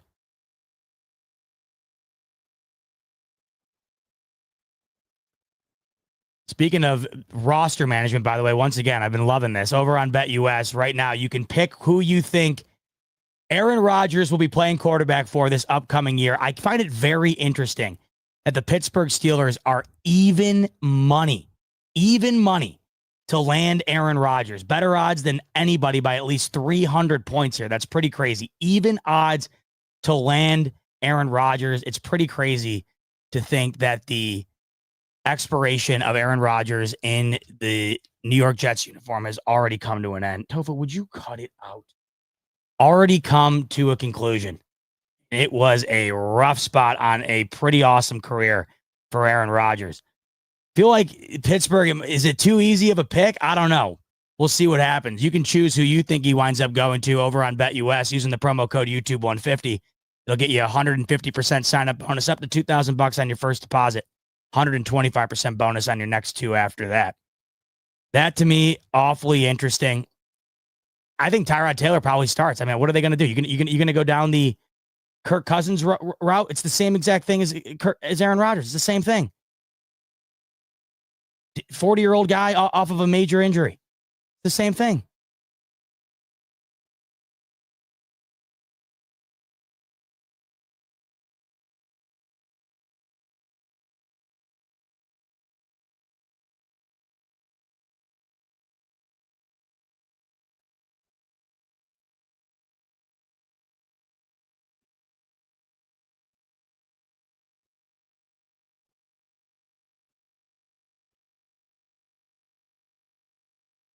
Richie said, it's simple. Bean typically hits in later rounds, right? Then there's zero excuse for Bean. Get Garrett with early picks. If not, that's a fail. Even if they don't land him, I want to find out that Brandon Bean sent a considerable package Cleveland's way and they just turned it down. Like, that's what I want to find out. I don't want to see Myles Garrett and Max Crosby land somewhere and then come to find out that the Bills were either not in consideration or, sent some half-ass offer. I'd like to find out that the Bills were down to the wire and that either of these two teams went a different direction. That's how I see it. I don't think there's any excuse either. You know what you need. You know that the Bills are good enough to at least be the 4th seed in this division or in this conference for the foreseeable future. You've been trying to land a guy like Garrett or Crosby for a while. They're both seemingly available. Go and do it. Or at least do everything possible to where you can sit back and say, I couldn't have done anything else to try and acquire these guys. That's how I see it. If it doesn't happen, it doesn't happen. But hit the pillow at night knowing you did everything you could to try and make it happen. That's how I see it. Richie's saying Tyreek isn't Kelsey, though. Who they got? Noah, 50 Shades of Gray. I'm being genuinely serious. I get what you're saying, but it's over, respectively. I mean, yeah, but that's what we said last year. That's what we said last year. And they won it last year. And that's what we said all year this year. The same team that played in the Super Bowl last year is the same team that won 15 games this past season and lost only one legitimate game with their starters. I mean, as much as I want to agree with you with like sitting here saying, who do they have? They really don't have much. That's what's crazy about the Chiefs. That's why going into last night, like, you knew the Eagles were good enough to do what they did last night, but you couldn't possibly fathom it because of the Chiefs' like innate ability to overcome being the inferior team and winning. There was no question about it. The Eagles were the better team going into that game. And the game that was played last night featured the same Kansas City Chiefs team that was featured the entire regular season, the entire postseason, that lost only one game. So who do they have?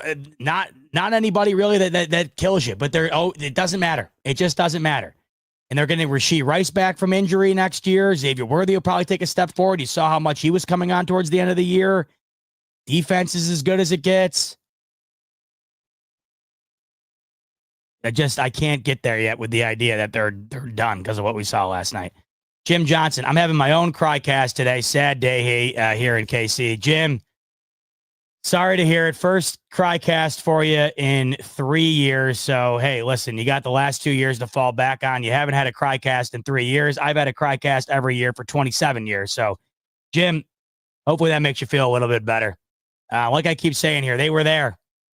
Did what no other team had done. Was not expecting to see them lose the way they did once getting there. But as I keep arguing, I in my opinion, I'm sure you guys feel the same way in Kansas City.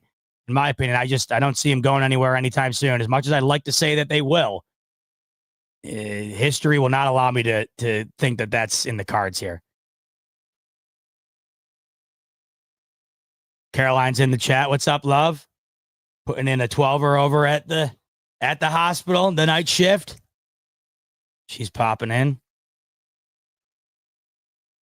Danny's calling a finally getting over the hump against the Chiefs in 2025. One of these times, right? I guess it's all we can keep saying. As Richie and I have discussed, the prophecy foretelling a AFC championship in Buffalo. Bills with the 1 seed, beating the Chiefs in the last game ever played at the Ralph, going on to the Super Bowl, winning the Super Bowl, guaranteeing that the first game of the regular season is in the new stadium. Does the script get any better than that? It would be a hell of a year to find a way to get over the hump this upcoming year. I can't lie. Couldn't think of a better opportunity to do it.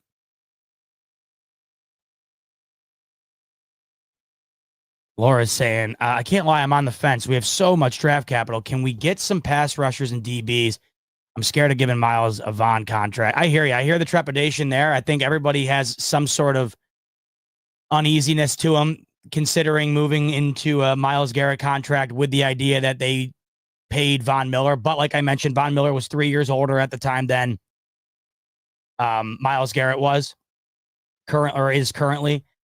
If they do not land Myles Garrett or Max Crosby, then yeah, in my opinion, like I'd have no problem with 85 to 90% of the draft capital being allocated to the defensive front and the secondary. I mean, no question about it to me. Take a flyer on a late round wide receiver. I mean, who would argue against it? That's what they have to do. And then it's almost to the point now where you draft a bunch of these guys. You almost might need to draft a couple of guys at the same position and have them duke it out in training camp. Give yourself a bit of a cushion there to make sure you got the right guy that emerges to the top.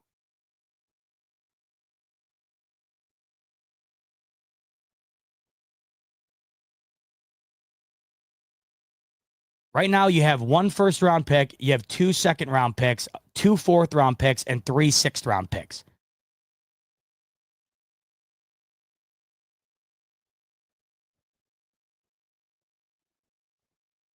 You have 8 total picks, with 4 of them being in the first 4 rounds. Or excuse me, 5 of them being in the first 4 rounds. With the 4th-round pick, the additional 4th-round pick being from Chicago. So it's a halfway decent pick, too. Like you mentioned, you have the draft capital, I think, to make something happen here. Especially when you have that second-round pick this year. Gives you a little bit of leeway to be able to maybe move off of another pick. Basically, if you could give up your first and second this year, it's kind of nice knowing you still have a second.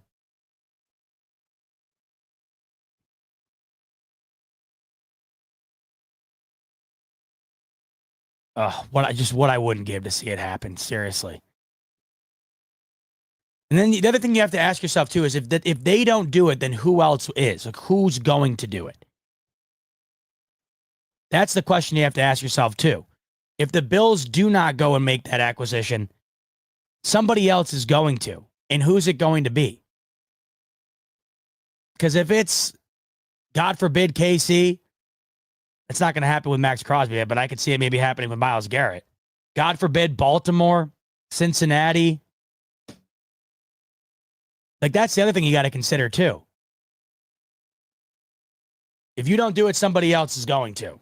And then that only is going to even further hurt your chances, especially in the AFC, if they both stay in the AFC.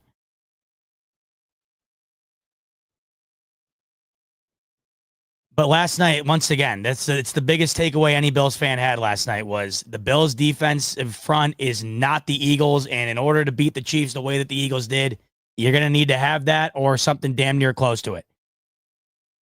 And the best way to try to take a step towards doing that is going and doing what potentially could be on the table here, acquiring one of the two best pass rushers in the game currently. As we've kind of seen a lot of people saying here, what do you have to lose? You're in the prime of Allen's career. You want to be able to look back and say, I did everything in my power to give this team in Allen's prime the best chance to win it. And I would much rather have a sure thing on the defensive side of the ball than keep continuously trying to rely on late round draft picks to be that solution.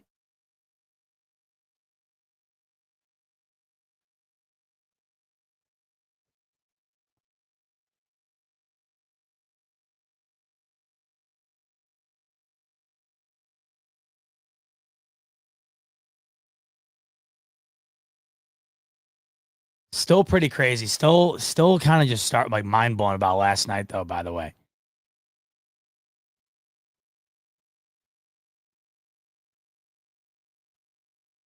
You know who's got to feel sick, too, is Cowboys fans. Seeing the Eagles be as good as they were last night, knowing Jaden Daniels is going nowhere. They're only going to get better. Oof.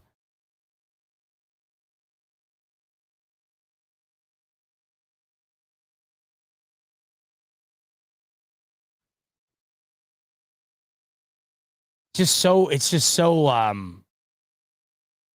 jarring when you see the Chiefs come back to life like that. Or kind of come back to earth, rather. Found this interesting, by the way. Jay Morrison tweeted this out. Here are the career Super Bowl touchdown to interception ratios for quarterbacks with 3+ titles. Joe Montana, 11 touchdowns, 0 picks. Troy Aikman, 5 touchdowns, 1 pick. Tom Brady, 21 touchdowns, 6 picks. Terry Bradshaw, 9 touchdowns, 4 picks. Patrick Mahomes, 7 touchdowns, 7 picks.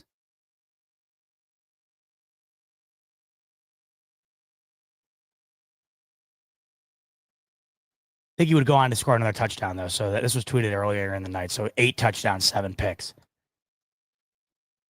This goes to show you. I mean, they scored only 25 points last year. Think about it. They only scored 3 more points last year than they did in this year's Super Bowl, and that was enough to win it.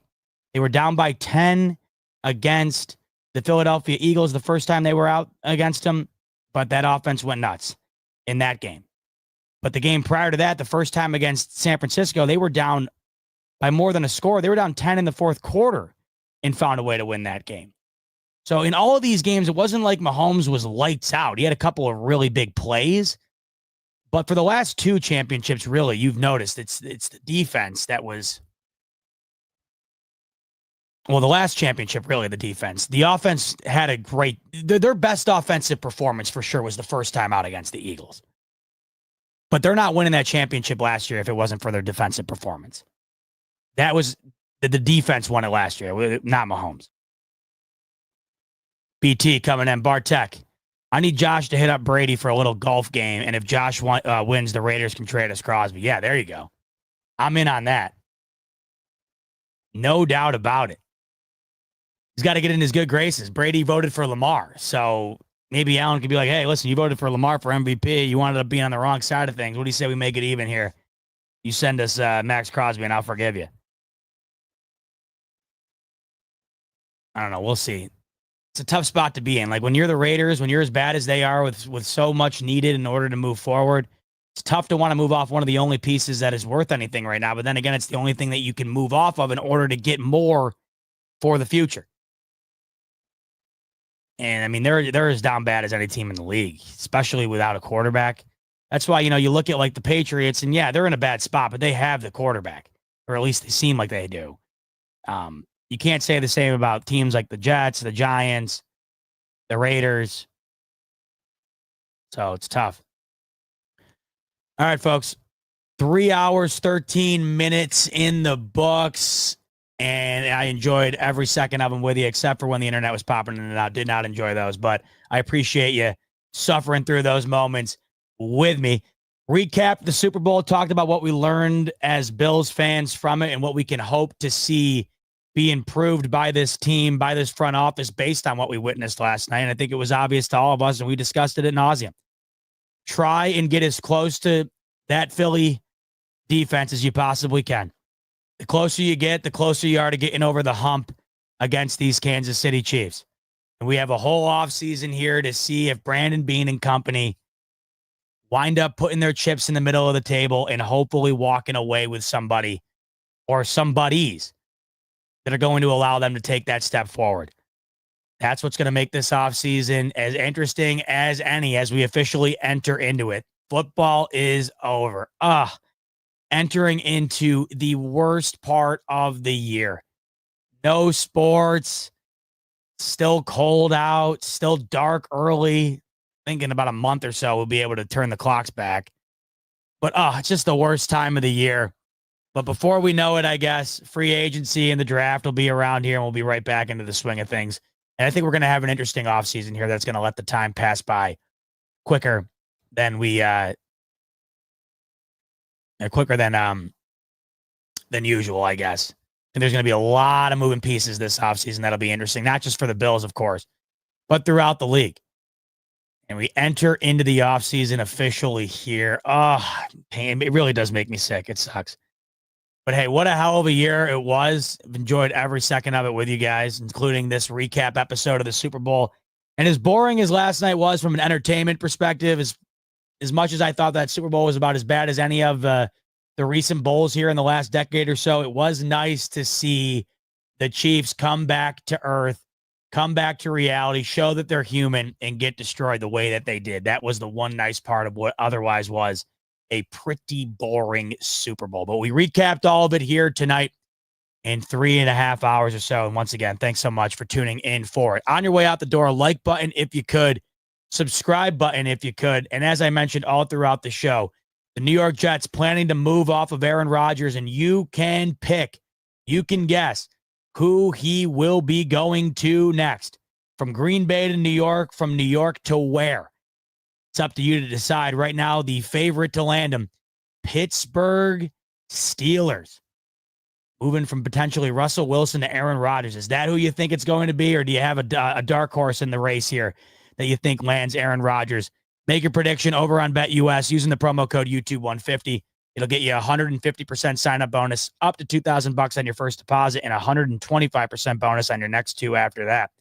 All right, folks, that's going to do it for this iteration of the Smoke Break. Once again, thanks so much for tuning into the recap episode of Super Bowl 59. Hope you enjoyed it. And next time around, hopefully we don't have to call the internet company. Enjoy the rest of your Monday night. Enjoy the rest of your week. We'll be back with you later on in the week right here on the Buffalo Fanatics YouTube channel. But in the meantime, like button, subscribe button, BetUS with that promo code YouTube150, and we'll talk soon. Much love as always, folks, and go Bills.